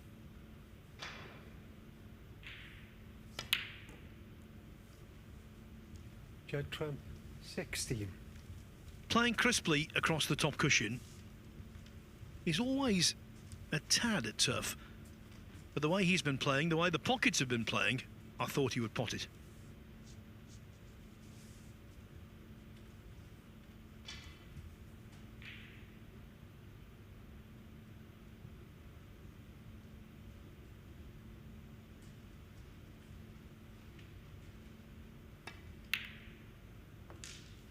1.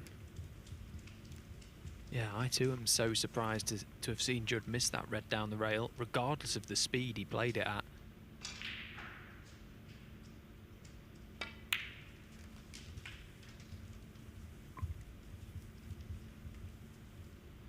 So already 6. Trump requires a snooker if this red goes in, which surely it will.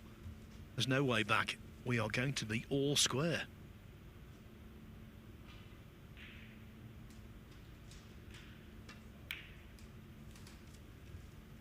Sam.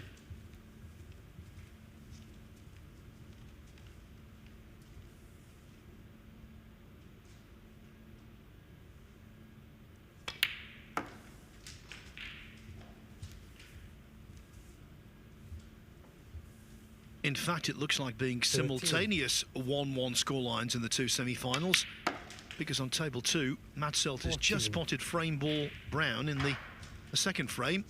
Blue to follow. Yes, 1-1 across the board.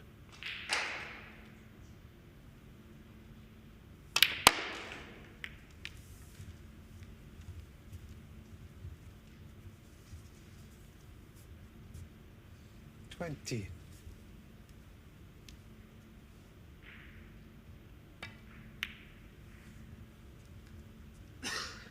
20 and the frame. Joe O'Connor. There was no big clearance from Judd Trump on that occasion. The first couple of frames in this semi-final have been shared.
In a keenly contested group, both semi-finals are precisely that. It's one frame each, Judd Trump and Joe O'Connor. Judd Trump to break. On table 2, breaking off as well. Jack Jones, one each with Matthew Selt.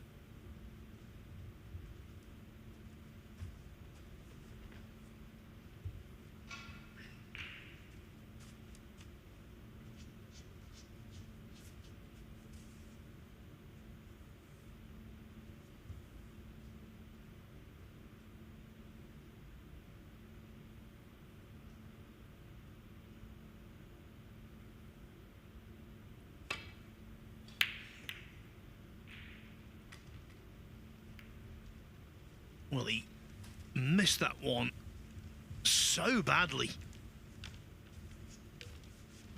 And you could hear the expression from him as soon as he struck it. He knew that he caught that way too thick.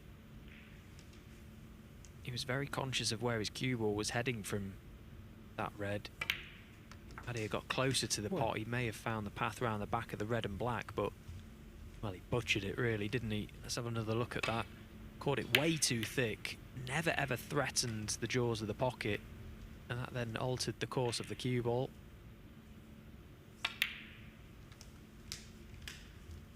the last person you want to gift easy chances to is this man at the table. Sem.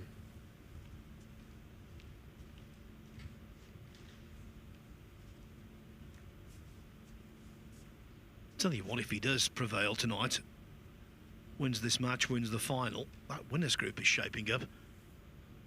Mark Selby, Corin Wilson, Si Jiahui and Hossein Vafai already there.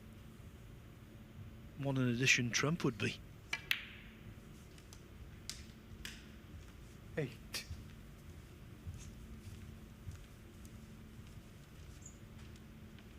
By the way, just a quick note, if you weren't with us yesterday, we announced this. The winners group has been put back by a day. So the week after next, it will now take place on the Tuesday and the Wednesday, 14. February 4 and 5. And that's because players have to get back from the German Masters in Berlin, and if one or two of the players in the winners group got to the final there, it could cause all kinds of logistical difficulties.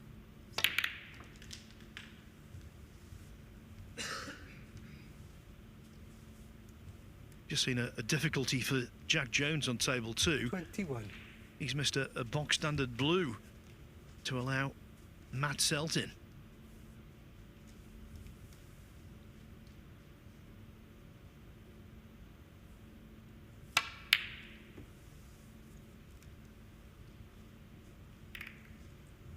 Judd Trump, 21.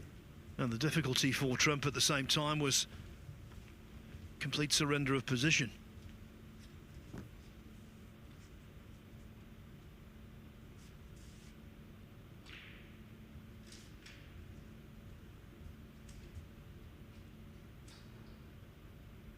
Yeah, so just to repeat, winners group, instead of being Monday and Tuesday after the German Masters, it is Tuesday and Wednesday.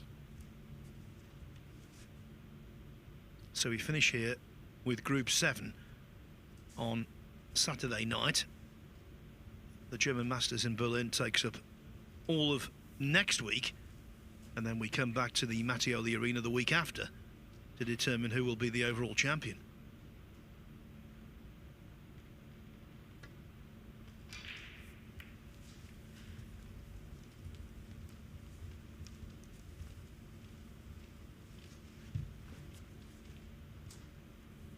Judd would probably like to get that red out of balk, so trying to play that now, send it side to side. It's looking like for a moment we may have arrived at a bit of a stalemate. Judd putting ends to that immediately.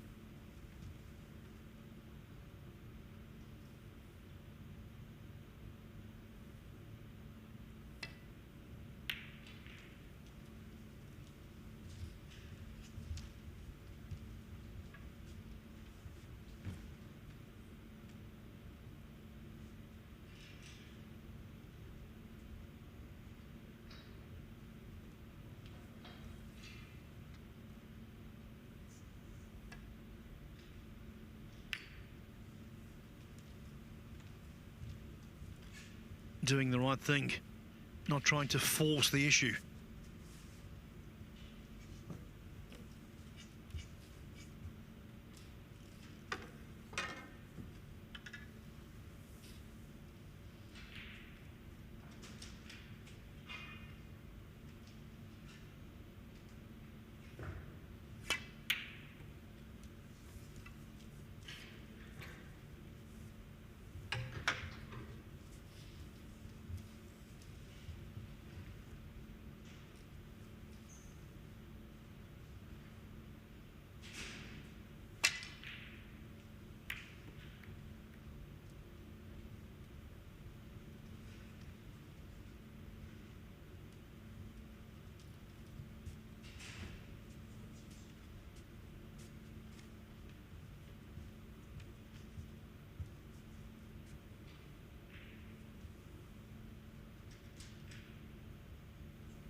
Judd would probably like to get the cue ball over the right side of the balk area from here if he can, because there's a lot of traffic down that right side, but in playing that shot or attempting it,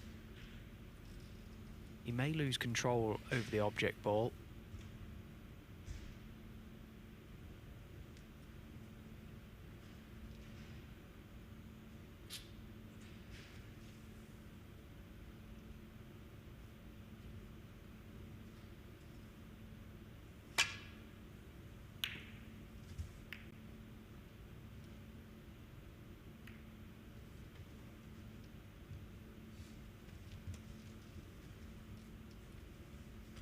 Well, things really could slow up now. That black going over that corner pocket. How many times have we seen frames go like this? The players just chipping off the reds, and ultimately all the balls may end up over that right side of the table.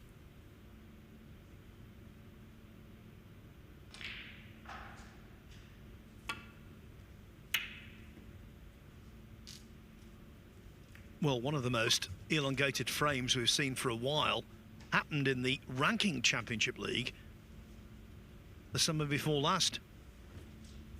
Mahai Long and Mink Nutcherat balls went round a high value colour. I think it was the black over the left hand top pocket, and they went on forever, it seemed. The referee Julian Bell eventually told them they had to play a certain number of shots before a re-rack was necessary. Foul and a miss for Joe O'Connor.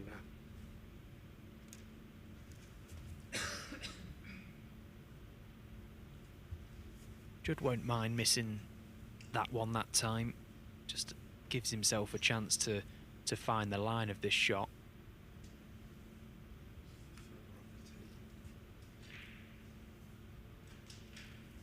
Guide me by there.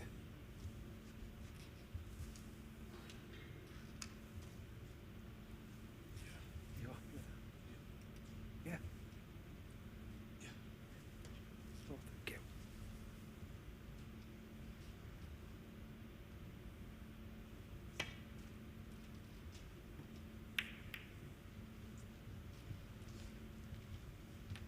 Well, that was the worst possible outcome.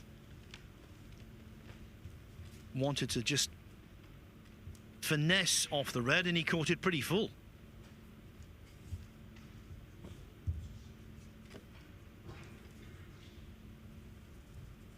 It was a very tricky shot that he was attempting there, Judd.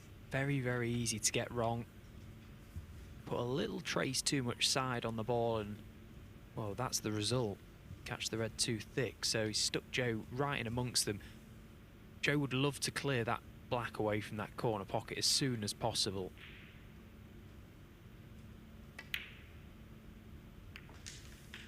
One. The black will re-spot on the pink spot. Its own spot is covered by 3 reds.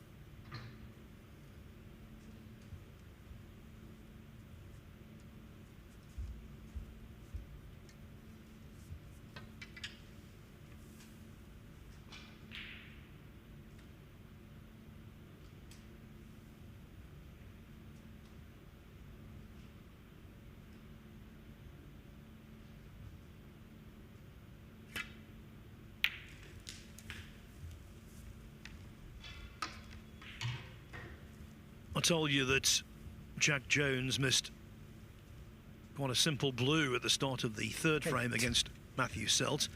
Well, Selt didn't win the frame at that visit, but he is 46 up with 7 reds left.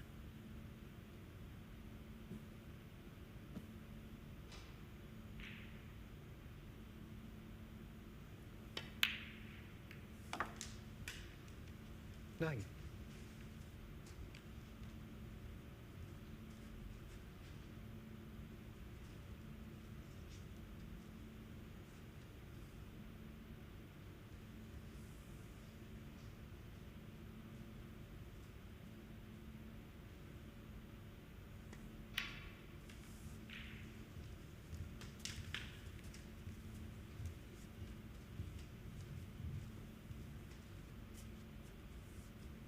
$16.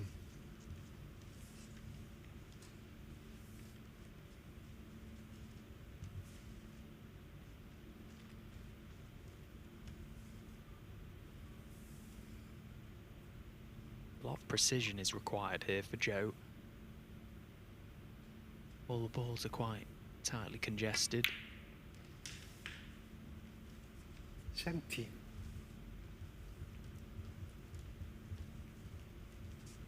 Just puts a little more emphasis on your cue ball control. But it's a massive frame for him. He can win it. He's got 2 bites of the cherry effectively at winning this match and getting into the final.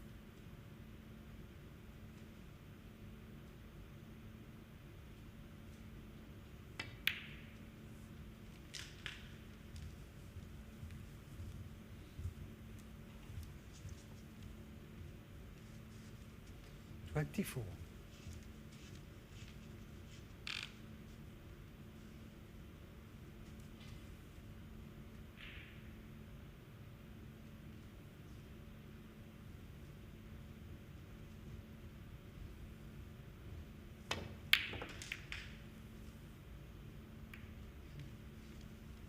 25.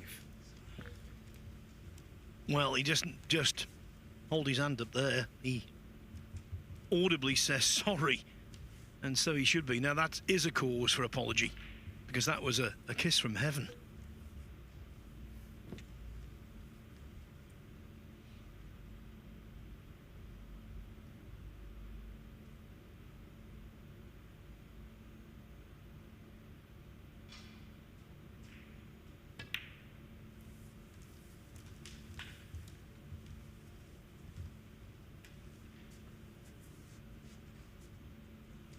Thirty-two.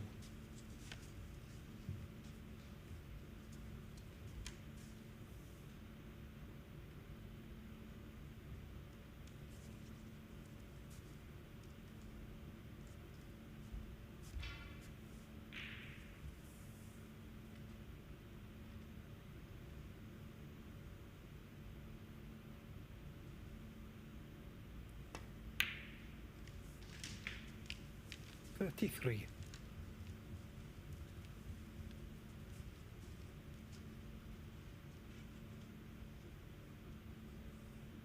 Contrast in styles, this. O'Connor, definitely methodical. Couldn't possibly deny that.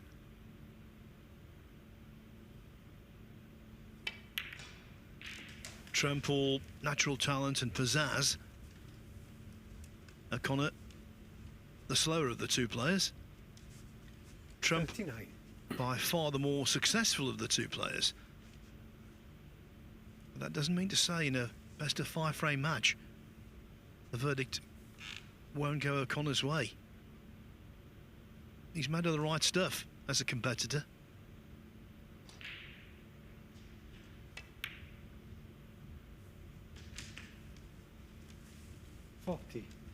Yeah, and if there's one thing that's let him down in this match so far, it's been his cue ball at times. He's just left himself slightly awkward on a couple of occasions. And okay, he's potted his way out of trouble at times. Just got to try and keep a closer control over his cue ball. Just try and make these breaks as straightforward as possible, because under pressure, if you're chasing your cue ball around the table, that's when you can ask for trouble. But once again, he's going well here.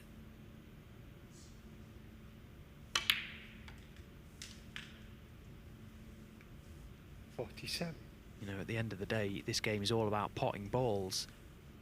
And so far, so good for Joe. 30 points in front, 37 when the black disappears. Still 67 on, so he's looking for a few more reds. 54.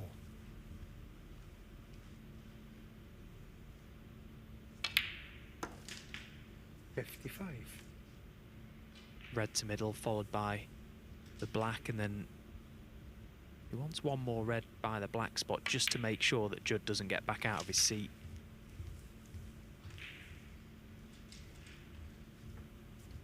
Seems as though these two matches are now going 62. In lockstep. O'Connor on the verge of making it 2-1. Matt Selt has just potted the ball that guarantees He will lead Jack 63. Jones 2-1. So the Centurion extraordinaire is in a spot of bother.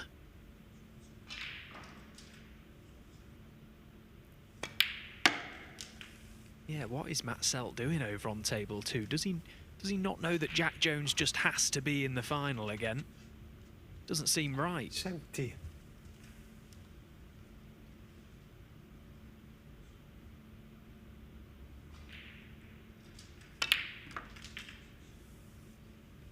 $71.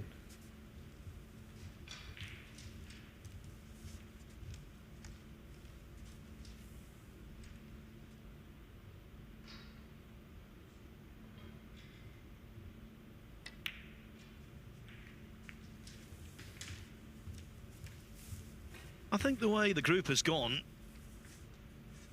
you would definitely describe an O'Connor-Selt final as being unlikely. 78. But not anymore. Both are one frame away from getting there.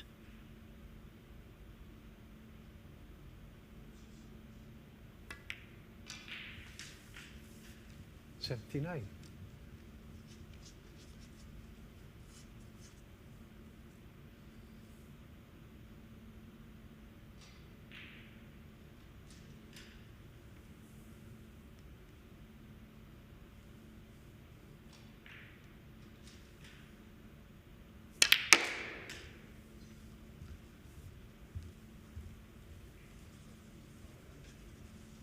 Well, he's made a brilliant job at getting down the 82. table for this red. Played almost like a delayed screw back there. Just try and widen the angle off the green. And now gives himself a chance to make the century. Yeah, and he's been no slouch in that department himself, Joe O'Connor, in this group. This would be 6th of the group. And he's 138 at the moment, is at the top of the list, in line for a £500 bonus. 89.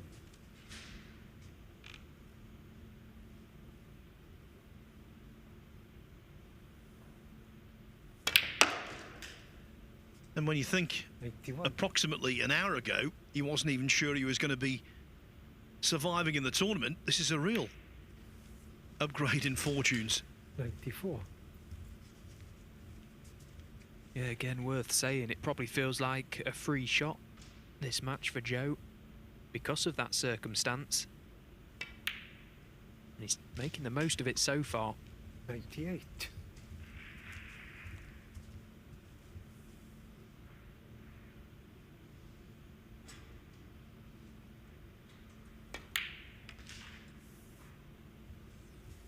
$103. Really good break. Okay, it was glued together by one very fortunate positional kiss. But nevertheless, it's well done, Joe O'Connor. 109. There's another bit of positional luck. Not that it mattered. Because the black was just window dressing. Joe O'Connor. The main job had already been done. Joe O'Connor, after losing the first frame against Judd Trump, now leads the world number 1 2-1.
You join us back at the Mattioli Arena with two players within a frame of reaching the final of Group 5 of this BetVictor Championship League. On table 2 right now, Matt Selt leads Jack Jones 2-1. Over on table 1, it's a 2-1 lead for Joe O'Connor over Judd Trump.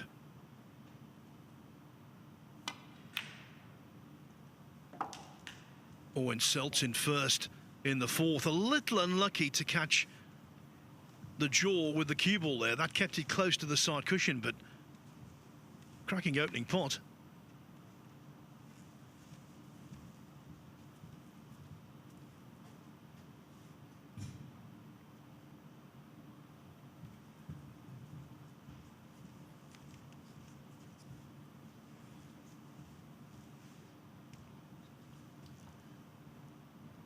He's played some really, really good stuff already today, Matthew Selt. Okay, the last match of the group for him was a 3-0 loss to this man, Jack Jones. But Selt's first 2 games from 11 this morning on table 1, in the 6 frames he won, he made 5 century breaks, so he's in pretty neat form as well. Yes, and he also showed mental resilience in beating Trump 3-2 and then Stuart Bingham by the same score, because in each of those matches he made a century in the decider.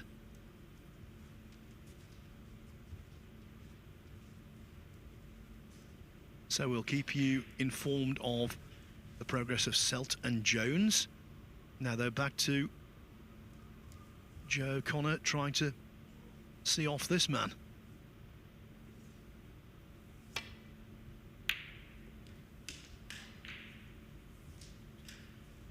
Well, amazing how many times Judd knocks in that type of shot when his opponent has played a bad break off, got slightly, well, very fortunate to cover the red to middle with the green. He just gets down and knocks that long red in, leaving everything. Just carefree snooker. And that's when you can play your best. 5. Of course he does care, but he plays in such a way that he's able to play with a clear mind. 6. Able to commit to the shot that he's about to take on, regardless of the outcome.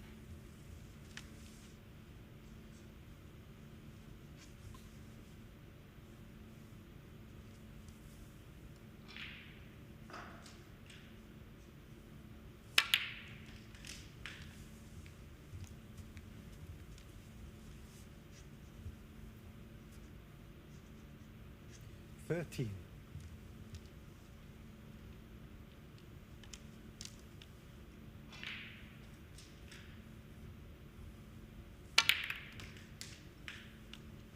14.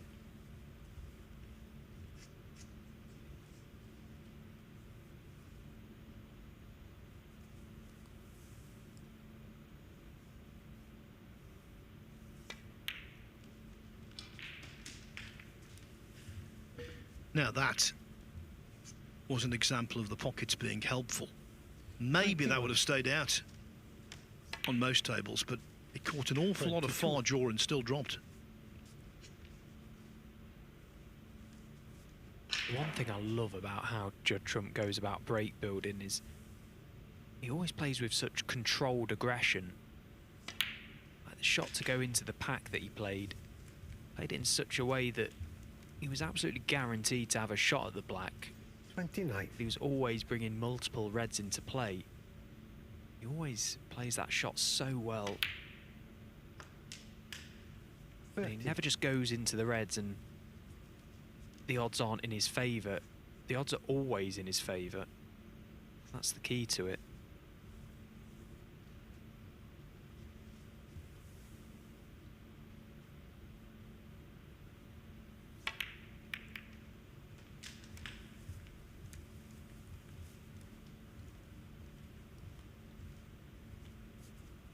$37.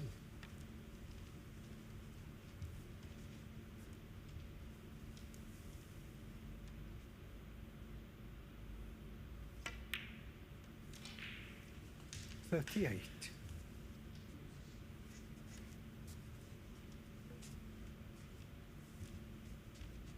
Also, he's a very clever user of the ball colours when needs be.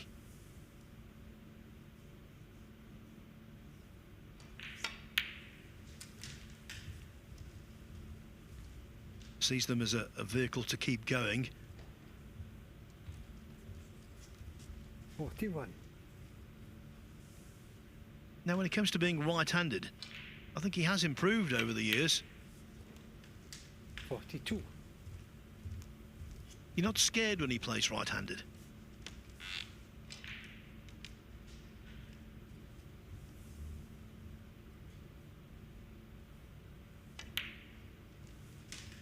Just look at how quickly he goes through the gears. Like, it's what, a couple of minutes into this frame. 49. And he's already at the half-century mark, and ball's there enough to see out this frame for a quick kill. 50. And again, the first few shots of any break from Judd Trump are always key, because he looks for those problem balls and he looks for a route of how to get into the reds as a free shot, bring them all into play, get them open early, because 55. when he gets them into these positions, he's not going to miss. Someone who has missed, though, a black off the 56. spot, unforgivably. Matthew Selt, he was 53-0 ahead at the time, 2-1 up on Jack Jones. Will that be really costly?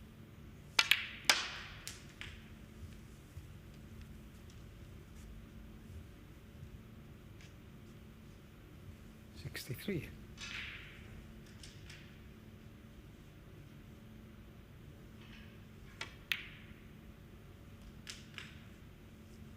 $64.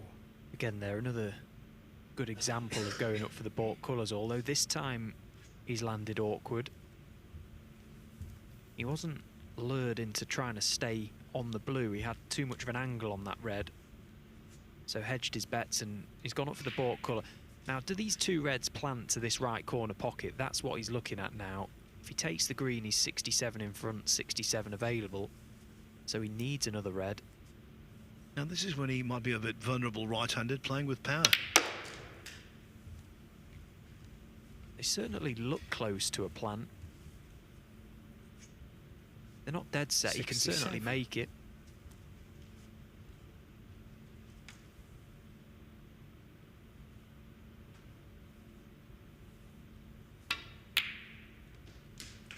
$68. Well, they were very close to dead set, and now this frame is over. Just a question, can he make another ton? Yeah, if you're just joining us for the business end of this group, there have been a cavalcade of centuries in Group 5, but no one has 75. made more than Trump.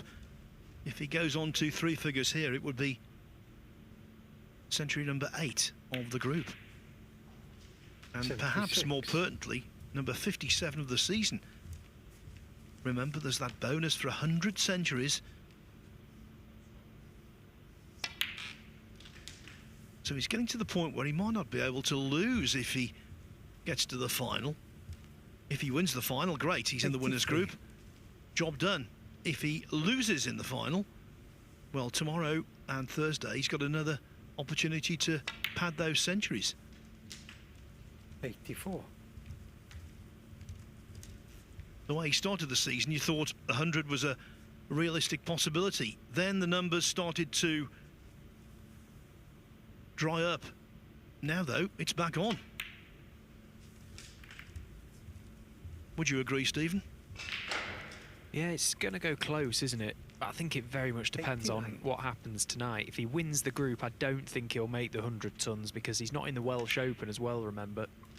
90. If he doesn't win the group and he plays in Group 6 and 7 and then gets into winners group as well, so potentially 3 more groups, I think he'll go very close. Say if he averages 7 tons a group, 97. just the 7.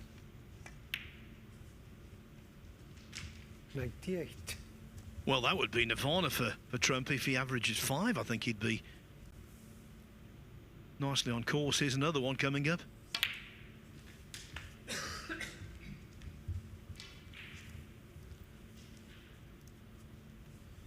105.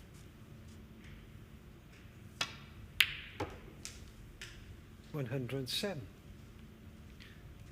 Don't know what to think, really. We want to see him do well, of course. We wouldn't cheer against him. But if he doesn't win the group, we've got the pleasure of seeing him for the next 2 days. Got to win this semi-final first.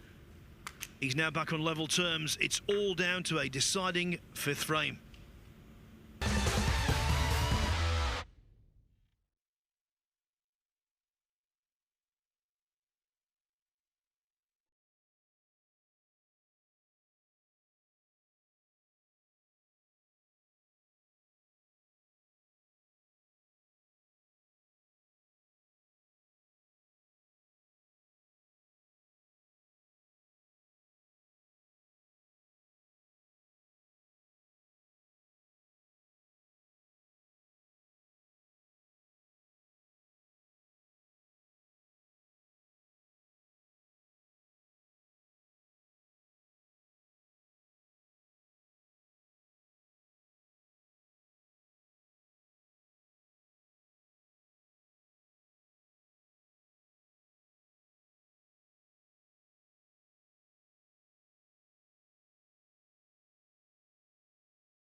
The two semi-finals in Group 5 of the BetVictor Championship League are brewing up nicely.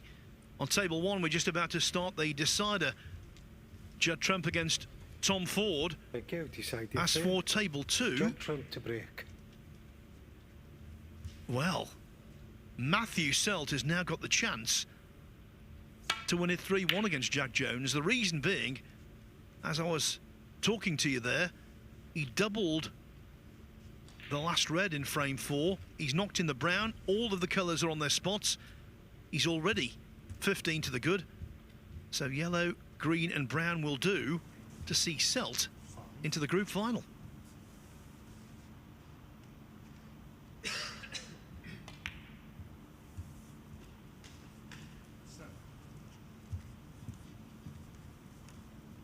When he lost his first 2 matches yesterday, both 3-2, both quite lengthy affairs, this seemed a ways off.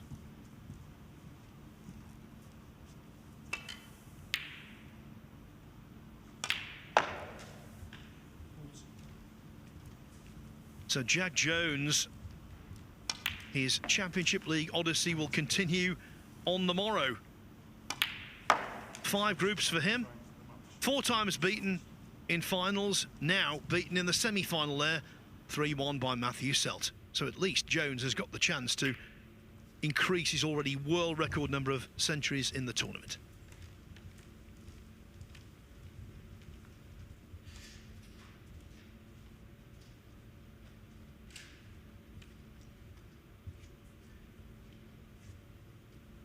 And after 10 days of solid match practice for Jack Jones in this event, I bet he can't wait to do it all over again tomorrow.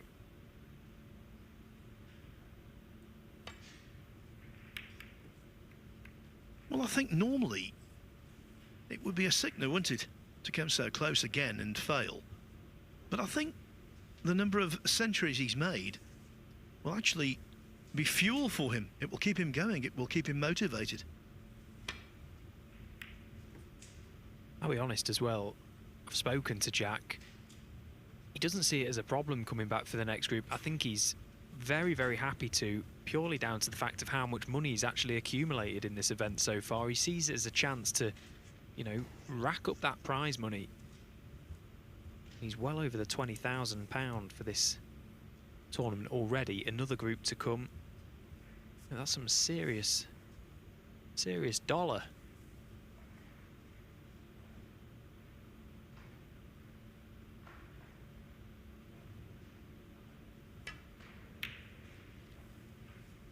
Yes, and I think with Jones, because he got to the final at the Crucible last year, you can get the misleading impression of what he's actually achieved in the game.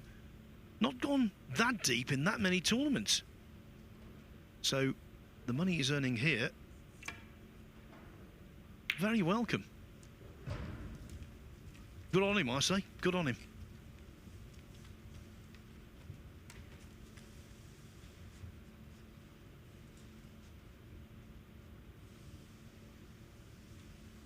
Now this frame is intriguing.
Stephen not recommended hitting the yellow, and he knew almost immediately the shot was played that was going to be the case. And he spent a long while over that shot, did Joe. He couldn't quite decide what to play, and in the end he's played a bit of a nothing shot really. What? And up steps Judd Trump and knocks in the red with ease. And he'll look to get amongst the black spot as quick as possible here. The red's right of it will pot to right corner. He's just overrun a touch there. 6. He won the last frame very, very quickly, Judd Trump. He'd like to get into that sort of rhythm once again here.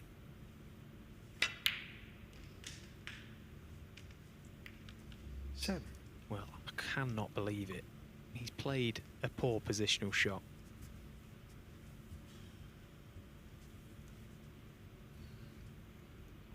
Green ball. Well, that all came from that shot on the blue. Very basic Trump, positional 7. shot from the blue coming down the table for the reds next to the black. Here's the shot on the red. He should have been straighter on it to just run it through for the black. Landed too low, so tried to go up for the blue. Misjudged it completely. Yeah, all of that is true. At least he had the presence of mind to play a clever and well-executed safety shot, having surrendered position. Now, is Joe going to try and play the double kiss back to balk here? He's looking for the thin edge. It's a very tough safety shot. Oh, that is brilliant. That is a brilliant safety shot from Joe.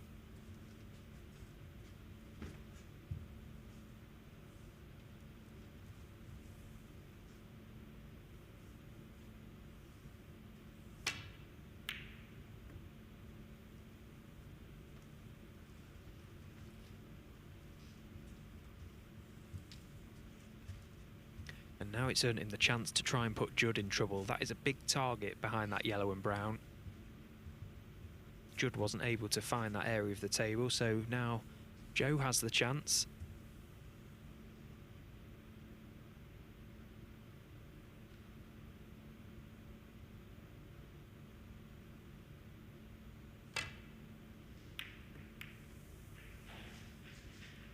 He'll be so disappointed with that one.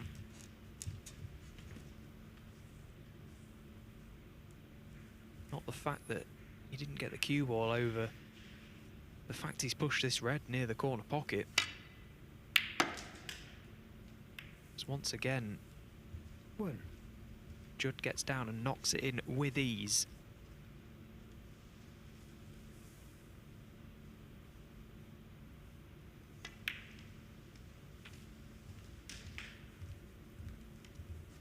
I think one point worth making here is the fact that for Joe O'Connor, the financial stakes involved in this match, and if he gets to the final there as well, they are significant for him, whereas for Judd Trump, he's had such a profitable season. This is all about pride and perhaps winning a title. The monetary aspect, secondary. Now that in itself reduces pressure, which is never a bad thing. No, it's everything really in this game. We had this conversation upstairs yesterday with Jack Jones, didn't we, in the Players' Lounge? When you can play not thinking about the prize money at stake, you've got half a chance of playing well. It's as soon as when that prize money comes into your mind, it becomes an even more difficult game. You cannot afford to think about the rewards when you're actually out there in the arena. You know, these guys don't. Judd Trump certainly doesn't.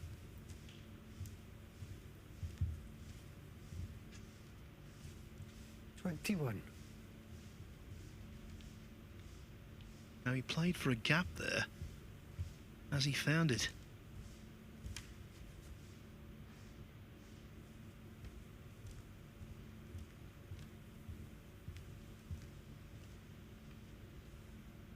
The way he's looking, the way he's playing, I think he has.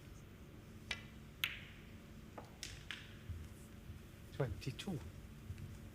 This next shot and the one following could be so pivotal.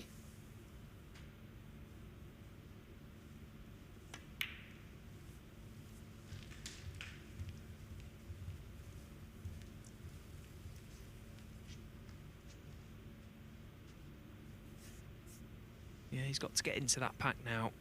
28. He'll look for an angle off this black to get into them. May even have the chance to run the cue ball through and chip a couple out. That's what he's tried, just a stun run through. 29. Once again, the odds in Judd's favour playing it that way.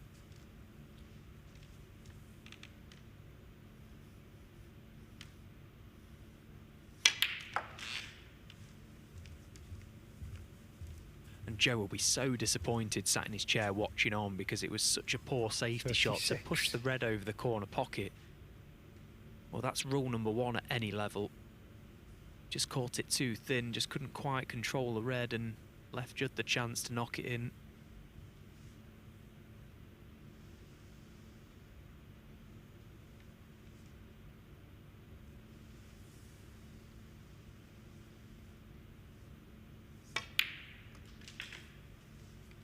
$37.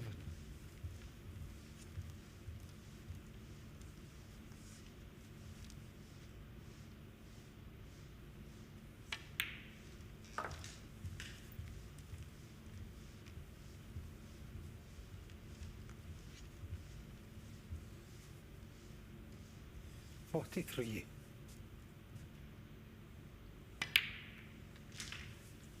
$44.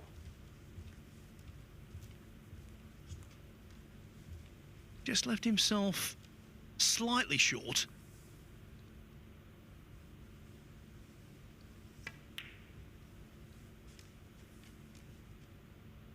I'm still astounded he missed it, though.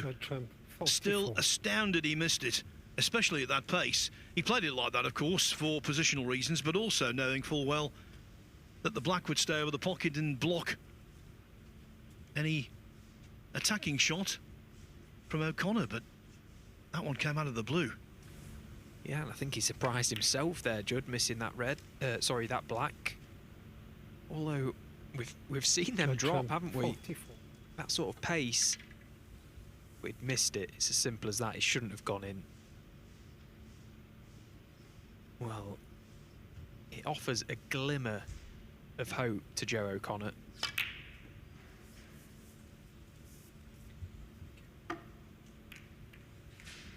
Yes, and even for someone like Trump, when you've missed a ball of that ilk, when you're very close to victory, it can be unsettling. And especially because there's nothing safe on this table now.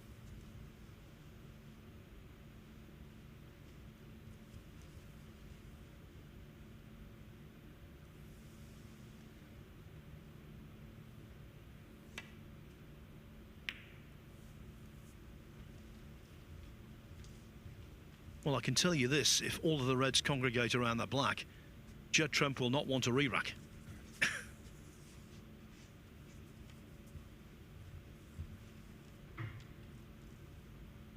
He didn't try and do anything clever there, Judd, and get the cue ball back into balk. There's some big targets up in that balk that would have been almost winking at him. Joe's certainly got to take the chance to try and nail Judd here.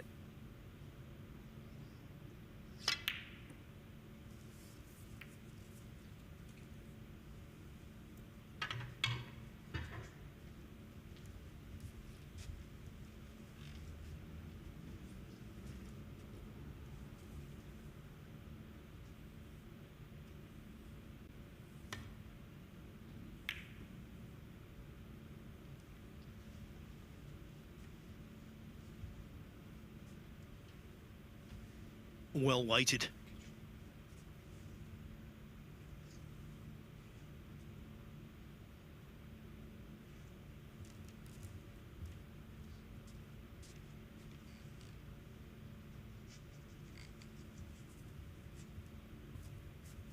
Just needs to be careful with this safety shot, Joe.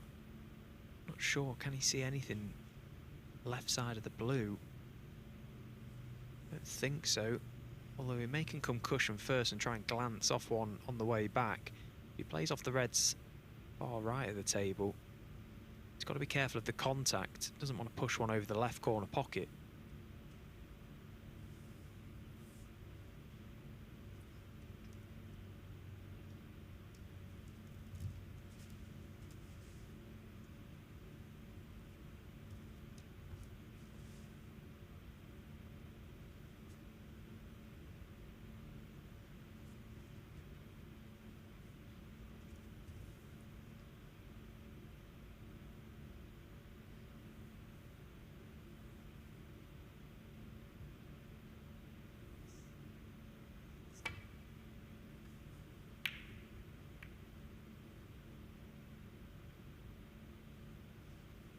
The only hope for O'Connor when he played that shot was to leave the cue ball directly in front of the blue, to leave horrible cueing.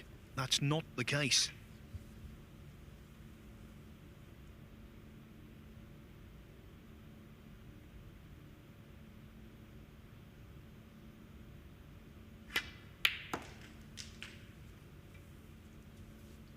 What? Just kept it simple, and why not? With the black hanging like that.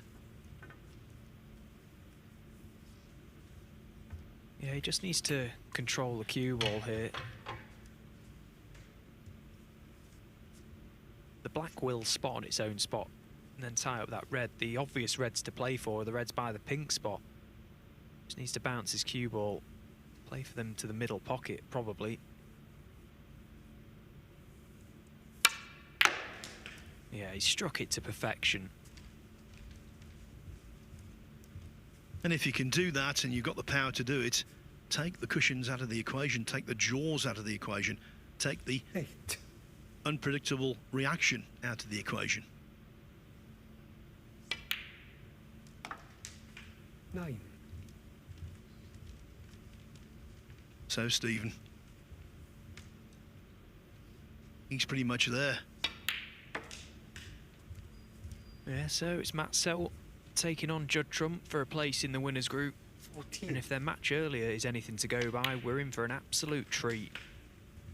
15. Of course, Matt Selt won that meeting 3-2 with 2 century breaks. Judd made a ton of his own. Could be a thriller.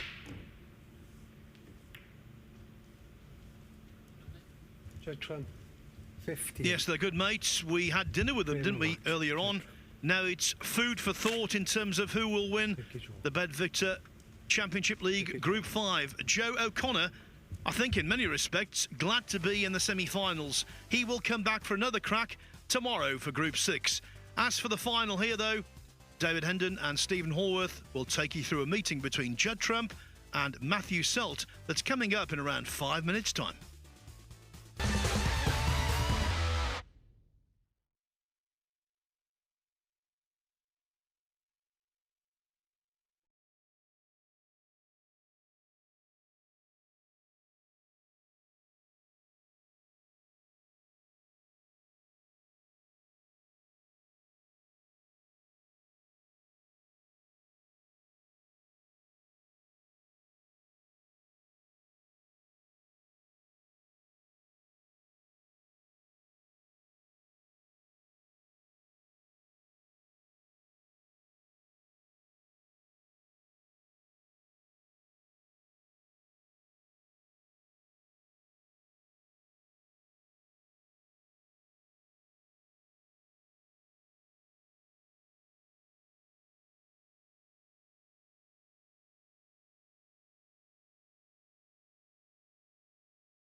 well, a dramatic, a record-breaking day, and it's going to end with our 5th player into the winners group of the BetVictor Championship League. Jack Jones, for the first time not appearing in a final. Matt Selt beat him on table 2. Judd Trump has beaten Joe O'Connor, so Trump v Selt is the match. They did play first up on this table today, actually, and Selt won 3-2. Of course, this is the money they're playing for. The winner of the group will take away £3,000, plus all the money they've earned along the way. Runner-up, 2,000, and it is, of course, £300 a frame. And if again to the winners group, the overall prize there is 10,000, but there's money again to be won along the way, 200 in the league phase and 300 in the playoffs. So it's pretty profitable. I mean, Jack Jones, for example, will be coming back well over £20,000 to his name when he starts out in Group 6, because he's been in every group. But as I say, this is the first final that he doesn't appear in. Matt Selt has never lost to Judd Trump in the Championship League, oddly. They played 5 times. He's won them all, so that's a good omen for him. But it is a final where, of course, you would normally fancy Trump to come through. We'll see. It'll be best of 5, and been a very dramatic day. Judd Trump, of course, topped the group. Just lost that match to Selt, didn't he? That was the only match he lost to Matt Selt. And Selt won a couple of close ones along the way. So, obviously, Stephen, we know Trump's going to start favourite because he does base against everybody. But with the record Celt's got, 5 wins out of 5 in this tournament against Trump, you've got to be confident. Yeah, I think he will. It's a bizarre record, really, isn't it? When you say it, 5-0, he leads Judd in Championship League. And well, if the match they had earlier is anything to go by, we're in for an absolute cracker, because Selt played brilliantly well. 2 century breaks. Judd made a century of his own. There's been tons flying in all over the place today. It's been an absolute barrage of scoring. It's been a joke, really. The standard has been so good. I can't remember a day when so many century breaks have been made, and it's all come down to this. Yeah, I mean, I make it 23 centuries today, but, I might have missed a couple. But anyway, it's been pretty special. Of course, Jack Jones broke the record for a single tournament, and he can set a new record as he goes along. He's up to 26, but he'll be back tomorrow with a chance over 2 days to make a few more. Trump, of course, is the favourite of anyone to make 100 centuries this season.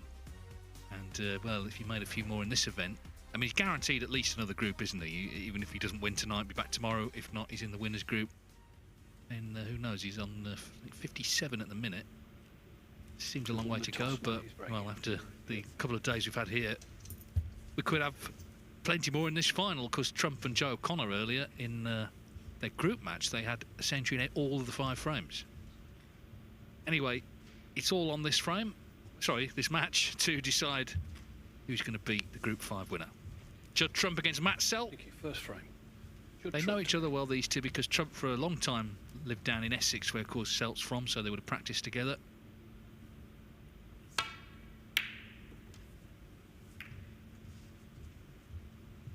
Good to see Judd Trump here. Of course, he's living now in Hong Kong, and obviously having played in the Masters and then going to Germany, it wasn't really feasible to return to Hong Kong. So it's useful, actually, to have this week. It's a chance to do what he loves, which is play snooker, keep himself sharp going into a tournament where he's defending champion in Berlin next week at the Tempodrome. Yeah, and a chance also to just put the Masters out of his mind. He'd been disappointed, of course he would, to have lost in the semi-finals to Kyron Wilson. And this week just provided a chance for him to just brush that aside.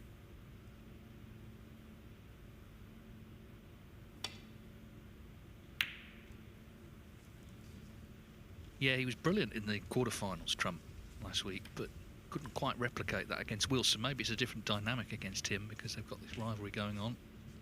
It's now 3 wins out of 4 for Wilson this season, including 2 finals.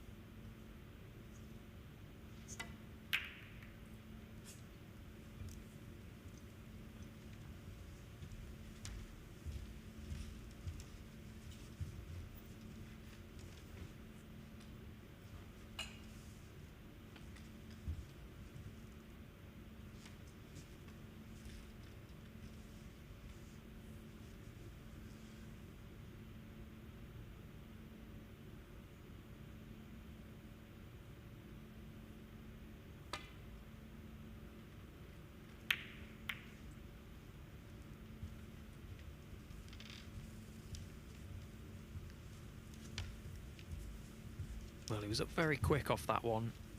Matt Selt felt that the cue ball just drifted, so his first half chance for Judd. It doesn't take much, does it, to tempt him? Potted that red in the middle pocket with such ease.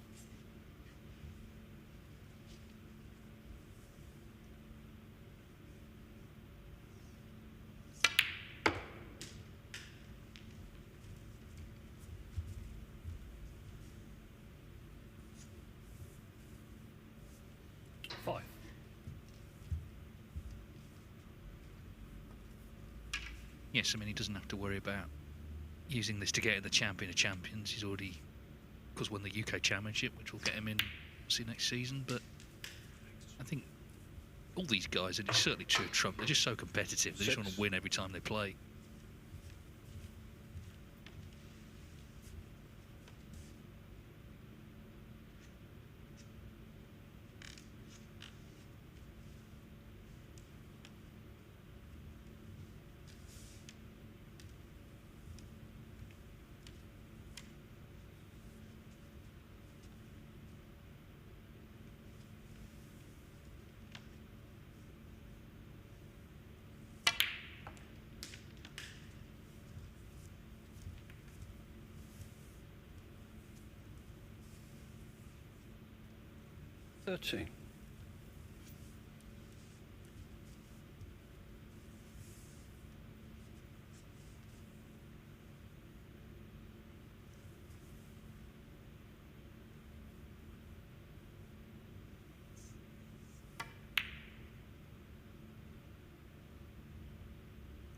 Oh, wow, well, he stayed down. He wasn't sure, but he dropped.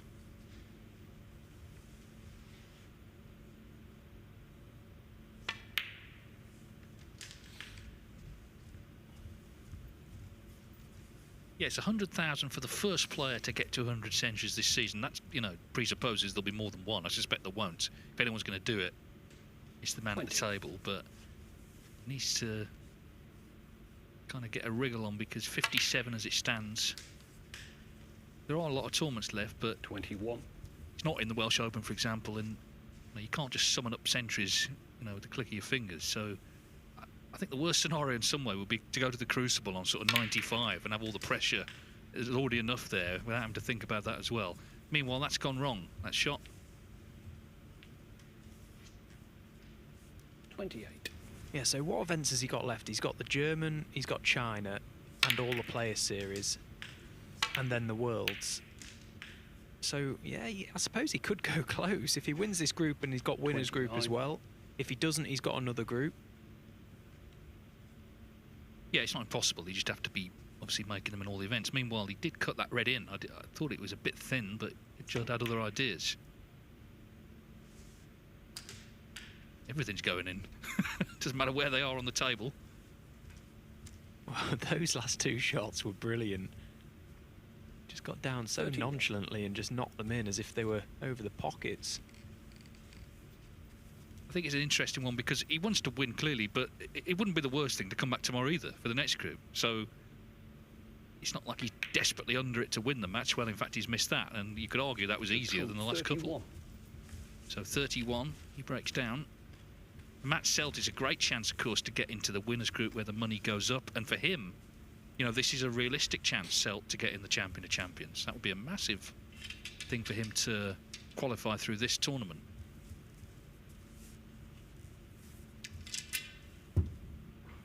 Just to remind you who we've already got in the winners group: Hossein Vafai, C. Jarwi, Karen Wilson and Mark Selby.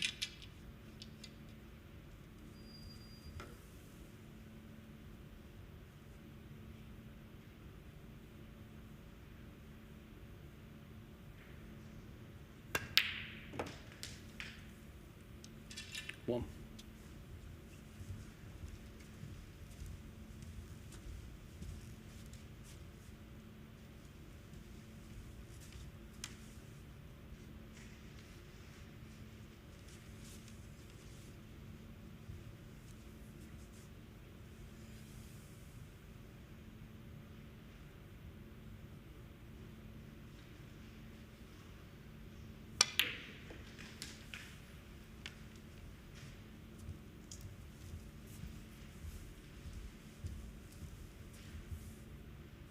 8.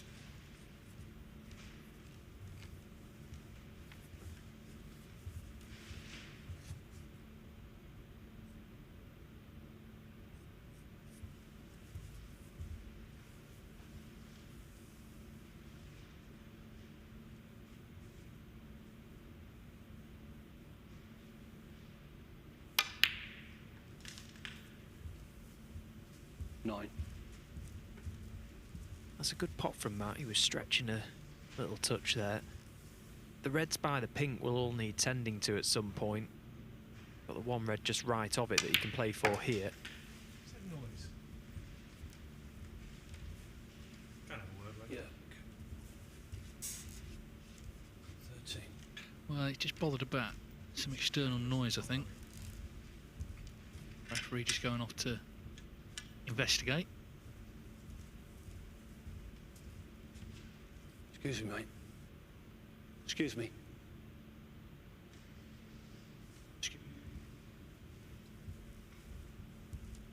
Well, he's collared someone. We know not who.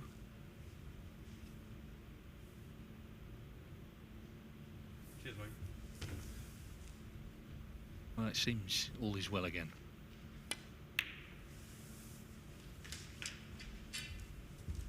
$40.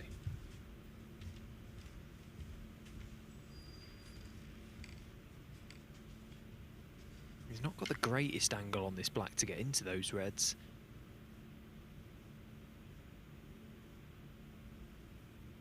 But he's got so much work on the cue ball there. That's a great shot from Matt. He's really had to power that cue ball into those reds. 21.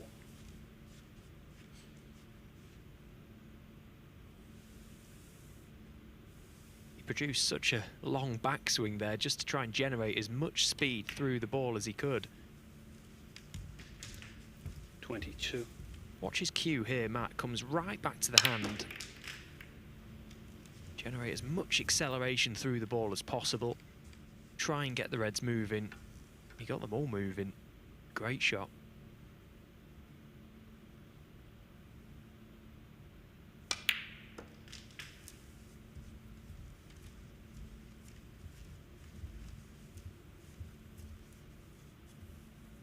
$29.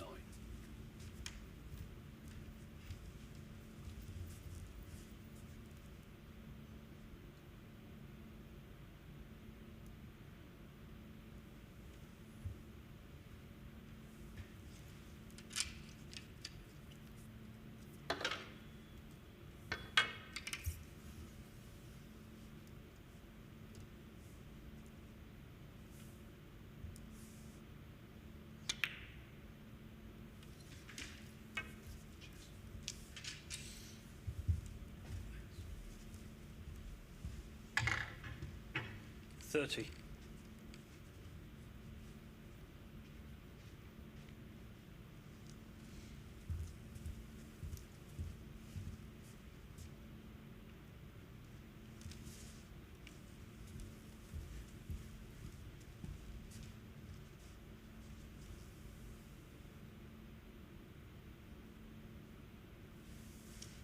He's done the maths here, Matt. He needs one of the reds, either the red on the left side of the table or the red down the top cushion,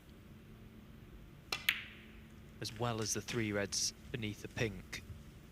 The obvious red would be the red beneath the black. It's not as difficult 37. if you've got a nice enough angle on it. These pockets have played on the generous side. Sure, you won't mind leaving that at some stage. 38.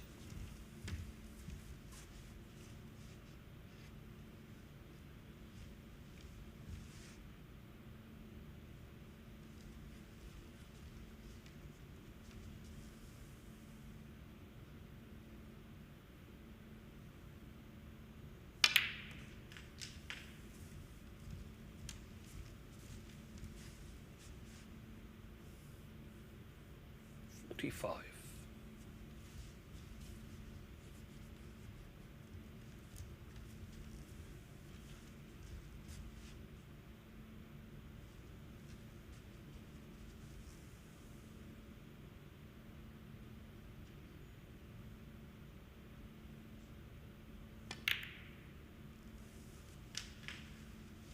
46.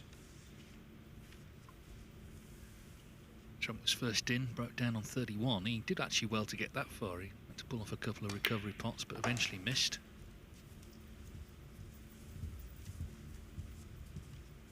So here comes the tougher red of the two. 52. The saving grace being the fact that he's landed low on it, so he's got an angle to just drop this in and come out for the black. Give the red every chance, but again, you only have to get close to that 53. on these tables. They've certainly played generous. The new cloth helps as well. It'll just slide in with ease.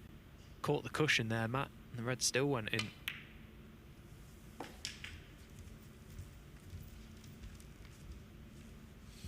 So a little check of the scores tells 60. him that red plus black or pink, and Trump needs a snooker.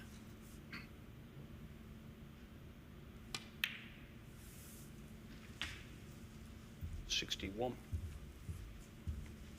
But he want the last red as well, just to stop any playing on.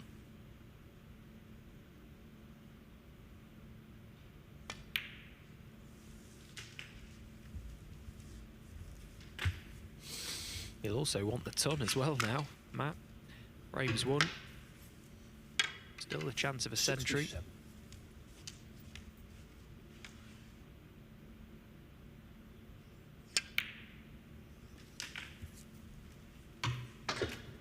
$68.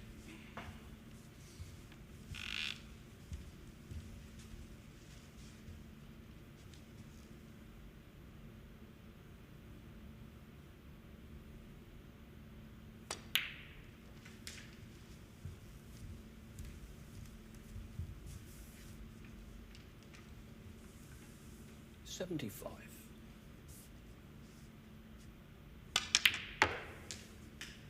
$77. Yeah, I mean, it's been sort of hard to count all the centuries, but Matt Selt has had 5 in this group. Chance to just push that blue further into the table as well. 80.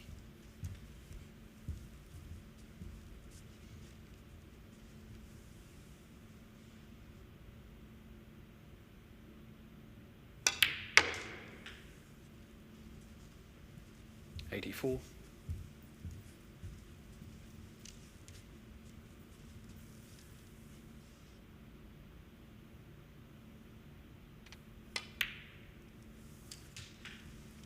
$89. Bingham black, and it will be the 24th century we've seen here today alone. 32nd of the group. 95. Judd Trump had the first chance. Matt Selt made the most of his chance. 102 clearance, Matt Selt. and he leads the final 1-0.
It's the Group 5 final, the BetVictor Championship League. Matt Selt leads Judd Trump 1-0 after a century in the opening frame.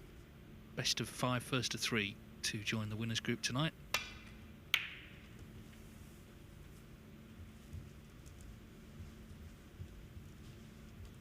The winners group, but it's slightly moved dates in terms of what was originally announced. It will now be the week after the German Masters on the Tuesday and Wednesday as opposed to the Monday and Tuesday, because there was some concern about players getting back from Berlin as Trump knocks in a terrific red. Black's just gone on the cushion.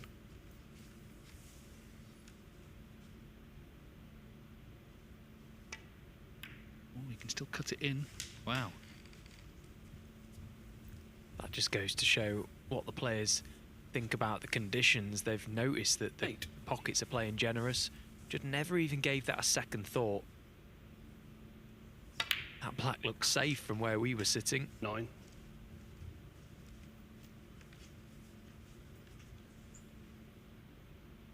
So he'll be playing down from a baulk colour here, presumably for the loose red. Got an angle on this green to go into them, but didn't seem likely to get the reds moving all that much. So once again, playing the percentages, got a better chance to pop this red, get top side of the blue, and then get those reds spread far and wide. 13.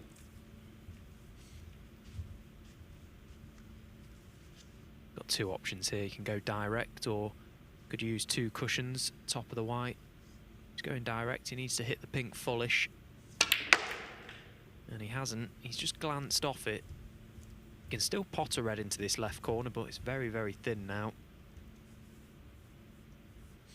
18.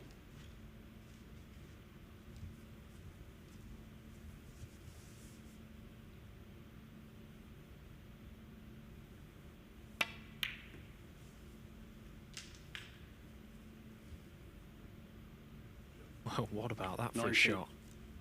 Right-handed as well. He's landed A1 on probably the green. Massive target to go into the reds. He's got the one loose red at the back. Well, he's decided to play on the loose one. Needs that cue ball to run on. That's a poor shot. Shouldn't have been using the rest for this red. A big area there.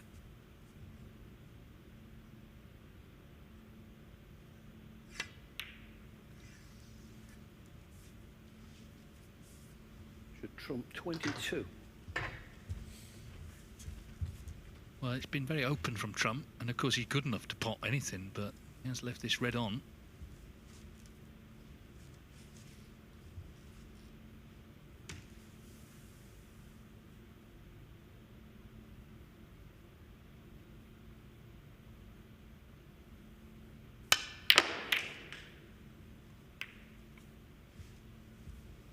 Well, a very aggressive shot from Selt to open the reds from a red. And he has got them open, and all you want to do then is just make sure you're on a colour, which he is.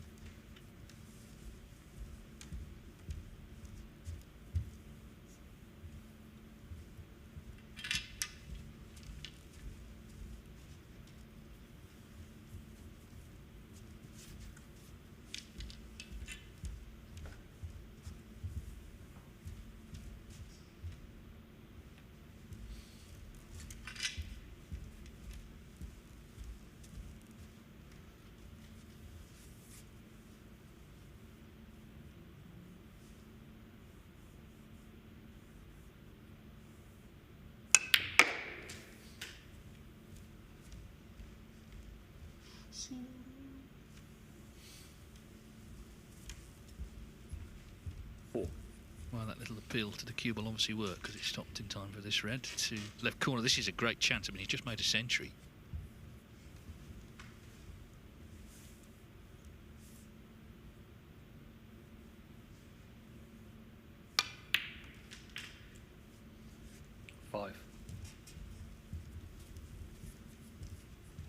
We know that Matt Selt wears his heart on his sleeve, but you couldn't accuse him of not caring. Every shot feels like the biggest shot he's ever played. He's one of these players that He's actually a bit of a perfectionist, Matt Selt. When he gets in amongst them, he prides himself on perfect positional play. There was a moment yesterday when he made a or it was earlier on today, I can't remember exactly when it was, but he made a century break, and at one stage he landed on a red that he didn't actually play on. And he said up in the players' lounge that he doesn't count that as a century break because he landed on a red that he didn't intend to. Of course, it does count as a century break. They all count, but it just goes to show he really does pride himself on being so precise. Yeah, and also he could have played safe next shot if that's how he felt, and it wouldn't have been a century, would it? Yeah, you've got to take whatever is going when it's there. Plenty will go wrong. Interesting though, I mean, we don't play many best of fives, if any, on the tour outside the Championship League. So, for whatever reason, this sort of format against Trump suits him. And of course, he'll have those memories to call on. I mean, today he beat him, of course. But the other matches as well we mentioned. And what a chance for 2-0.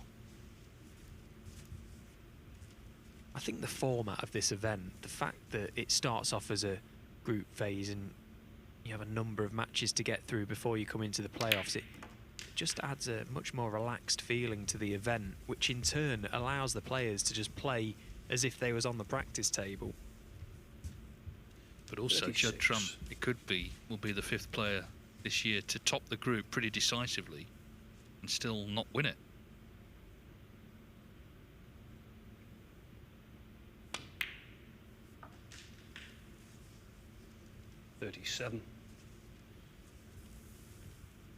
We'll see, it's not over yet, but he's been in first in both frames, played very open, but a couple of misses. Well, the first one cost him the first frame, and the most recent could cost him this one. 40.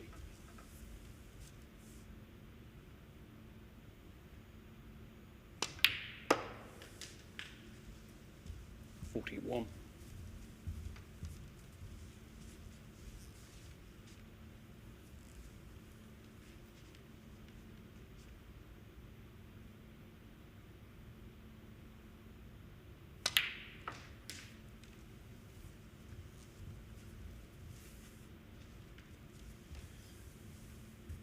$48.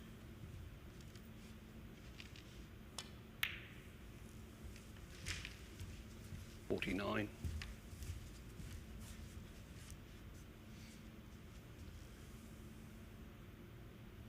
So this black to lead by 34, and then 2 more reds, and it's 2-0.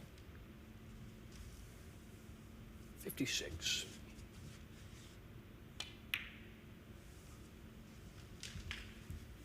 $57. And now it would be all eyes on a second century. Just that red up by the middle pocket. Just needs to get on that nicely, and then they're all there again.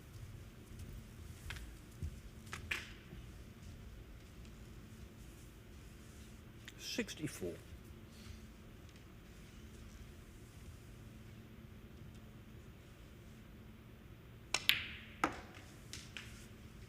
$65.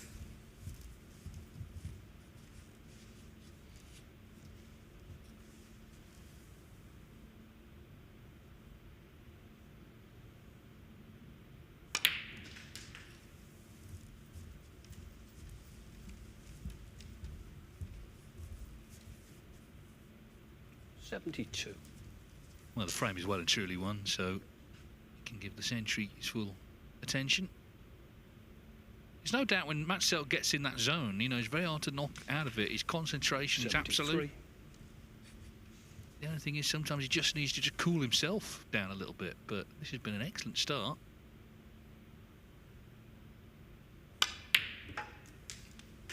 Yeah, and it's days like this you can really see why Matt Selt equalled that record with Kyron Wilson, which has obviously been eclipsed today by Jack Jones for the century breaks in one event. When he gets in this sort of zone and in this sort of mood, with that added will to be so precise when he's in amongst them, he really is a heavy, heavy scorer. 80.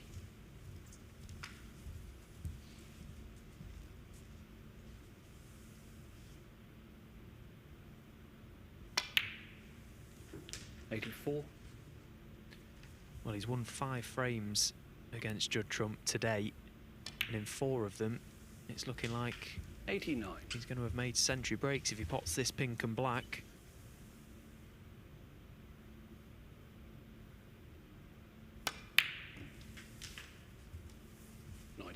Yeah, terrific stuff. What a start to the final. Trump was in first, as I say, both times broke down. Matt Selt seized on the opportunity each time and has made back-to-back centuries to lead 2-0, and he needs one more to qualify for the winners group.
So 2 breaks of 102 from Matt Selt have given him a 2-0 lead over this man. Judd Trump, the world #1, was the Championship League.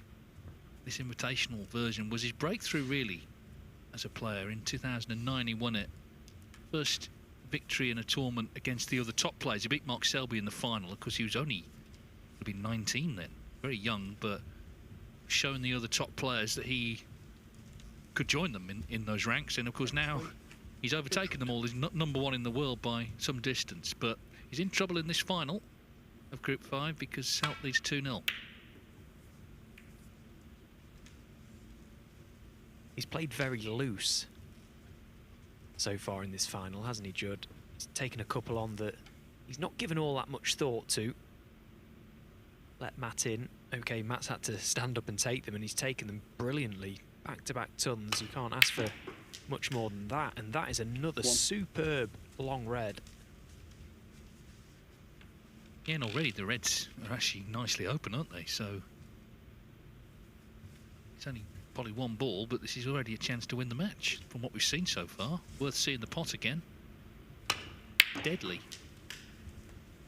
1.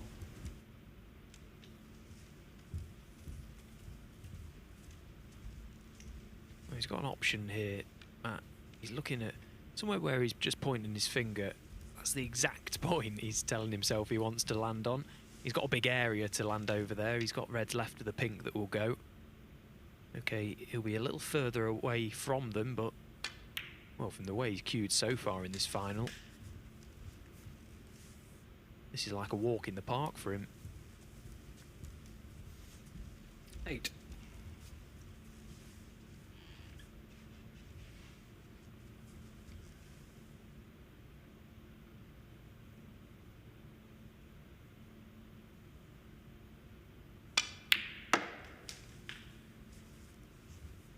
Nine.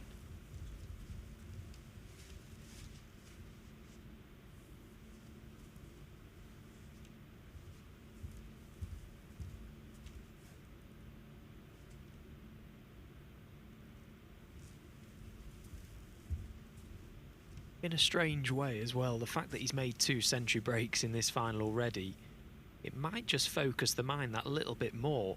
Not so much about getting over the winning line in this match, but the possibility of making a 3rd century in a row. That in itself could potentially just ease the pressure somewhat in terms of getting towards that winning line. You know, inevitably the frame will take care of itself if he's still at the table. 15. He'll certainly have the 3 in a row on his mind. There's no doubt about it.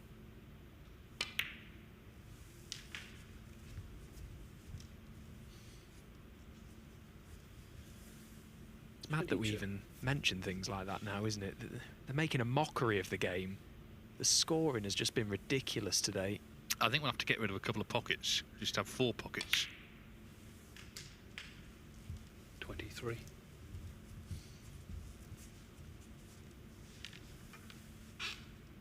Thing is, Trump's break-off shot opened a lot of reds out. So, you know, Selt didn't have to start developing reds. You know, he's going to be a good few in front here before he's got to start disturbing them. 30. Yeah, he's got a red that's just right of the pink spot that we just had a little glimpse at. That will go to the middle pocket, possibly the right corner as well. One left of the pink that will pass also. So he's got a couple of options here, Matt. 31.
Well, he would have loved that cue ball to have run on. 38. He doesn't like it. Not many would. The pot might not be the issue here, it's the cue ball. It's going into the reds. He's got to get in and out. He's slightly hampered by the blue, using the rest. Got the added weight on the back of the cue. There's all sorts going on here.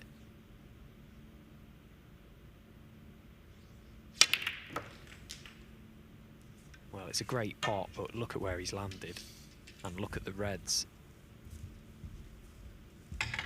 Well, at least he didn't miss, so he can get a good safety in, but yeah, annoyed not to continue the break, assuming he's not continuing it. I've got a sneaky suspicion he might try and pump this green in. He's got the green or the yellow available. I think he could possibly get to the green a little easier. He just refuses to let this break end. Well, it's a huge shot in that case. We judge Trump waiting. Referee just clarifying which colour he's actually going for.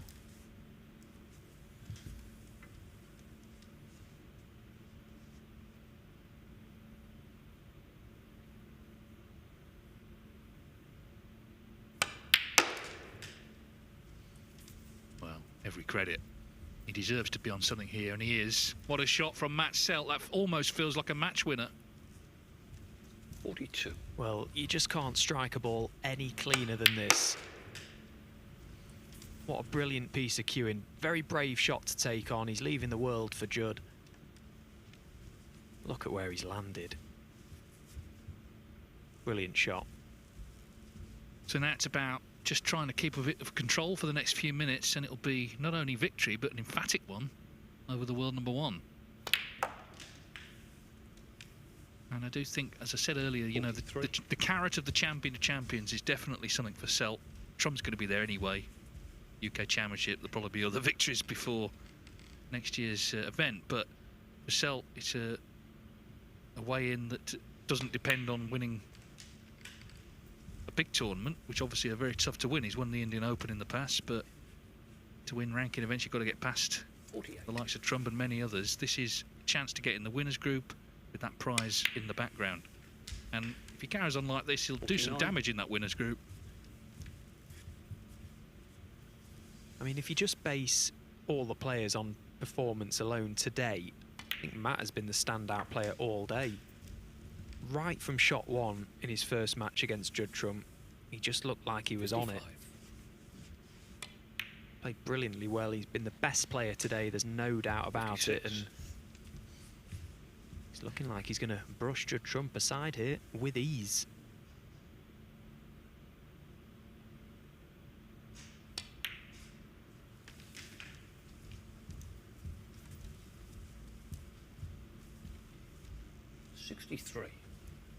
Yeah, 2 more pots required to make frame and match safe. 64.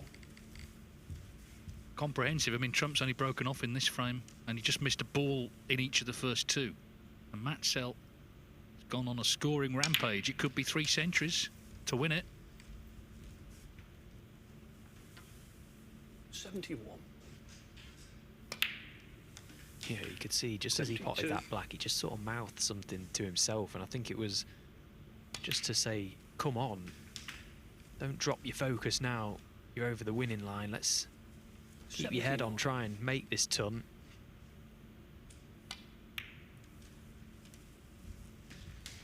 $80.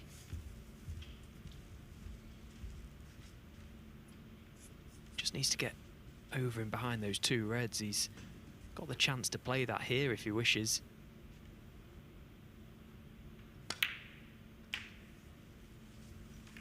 Well, he's got the little cannon, that's okay. 87.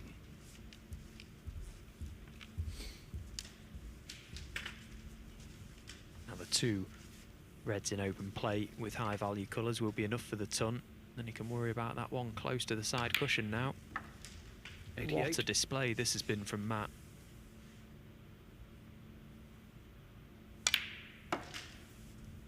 Here we heard his 3rd century. It'll be the 26th recorded today by all the players and the 34th 24. over the 2 days. An extraordinary group. Never seen the like before.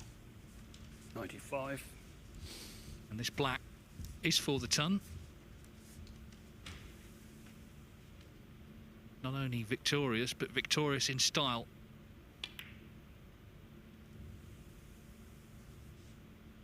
Oh, it's not dropped. Not It's not 95. dropped. So he'll have to make do with 95. Trump can smile about Very it. much. 2 breaks of 102, and the black has the effrontery to stay on the lip on 95. But Matt Selt will be delighted. What a scoring performance that was.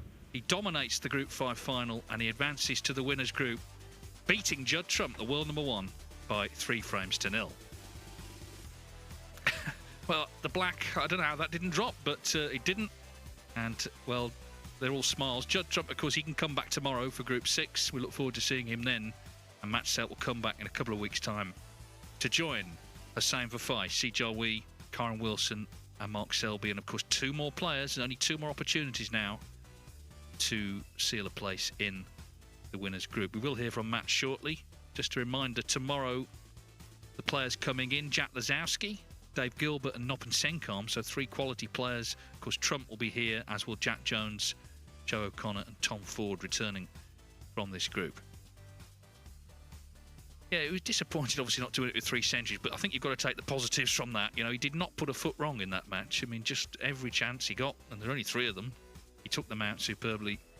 And as I say, Judd Trump will be coming back for the next group, but Matt Selt, in a group that included 25 centuries, he's made 7 of them. He's going to be in the winners group. And as I say, in the background, there's the chance for the champion, a champion spot in November. Big money event, prestigious event that the winner of this championship league, of course, will get in.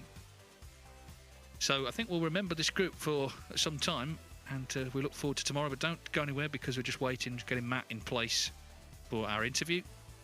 And hear what he has to say about that. It was about as comprehensive as it gets, really. So let's hear from Matt Selt. He's the winner of Group 5, and he's speaking now with Phil. Matt, you came, you saw, you conquered in style. Yeah, thanks, Phil. It was a good day today. Yesterday started off a bit shaky, but you know, today that table 1 was I found it miles better than table 2. So you know, I played 3 matches on there today, and I scored really well on there. So it was nice. So many highlights today, but I think it was all about that morning session when you won back-to-back matches against world champions, making centuries in the decider. That set you up confidence-wise. It did. You know, it was nice to play Judd this morning. It was my first game. You know, I enjoy playing him. We're obviously really close, really good friends, and you know, I don't feel there's much pressure in that game. So you know, I feel like I've got nothing to lose. Had it been Stuart first, it might have been a bit different. But yeah, to get that win and then to beat Stuart set me up nicely for the rest of the group. In all of the tournaments, Judd's got a very good record against you, but he's never beaten you in the Championship League. That's 6 meetings now. Is that right? And you've won all 6. Well, there you are. There you are. Call the police. No, it's obviously nice to. Do you know what? I don't even care who wins when I play him. It's just nice to be able to play Judd. You know, I've known him since he was 8 years old. We've always been really good friends, but more than that, it's been nice to see a child grow up into the world #1 and have the stature he's got in the game. And you know, the majority of the time he plays, I watch. So just to be involved and compete on the table and share the table with him is a privilege. So you know, but as long as I keep playing the Championship League, I'll be very happy. You're talking about Judd, so I will as well. Yeah. He's in another group now, at least one more group. Do you think that 100 centuries is a realistic target for him this season? Well, without a shadow of a doubt. You know, I think I had 7 centuries today myself. So, you know, the way the tables are playing, they're beautiful. The balls are splitting nice. You know, if he stays in for 3 more groups, you've got to think he's going to get 6 tons a group. That's 18. You know, he's capable of winning the world and making another 20 there, yeah, for sure. And I know one thing, it's definitely on his mind. £100,000, of course, as well, the bonus if he does it. So back to you for the final question. You've been in the winners group of the Championship League before. What would it mean to Matt Selt to win this and also get into the Champion of Champions? Yeah, just when you mentioned it there, I completely forgot about the Champion of Champions spot. You know, it'd be a fantastic achievement for me to get back there. I've obviously played there once before, but, you know, never been really close. I played Judd in the final in Turkey, but didn't get close to that match. So yeah, it'd be a great honour and a great privilege to play in that event. You know, it's you come and you play in these matchroom events, and you know, for me, they're head and shoulders above every other event that we play in, the way that they're run, and you know, just how good they are. So to get back into the Champion of Champions, which is also run by matchroom, would be lovely. Yeah. Congratulations today, and indeed for tomorrow as well, because you fought hard, I thought, towards the end there as well. So well done, and good luck in the winners group next month. Thanks, Phil. Dave, over to you to sign off. Yes, well done to Matt Selt, and we'll see him in a couple of weeks' time for that winners group. But of course, we're back tomorrow. We've got Judd Trump coming back, and the new players coming in: Jack Lazowski, Dave Gilbert, Noppen Senkarm, joining as well, of course, Jack Jones, Joe O'Connor, and Tom Ford. So that's it for Group 5. We'll do it all again tomorrow for Group 6. So from us all here at the Mattioli Arena in Leicester, thanks for your company and good night.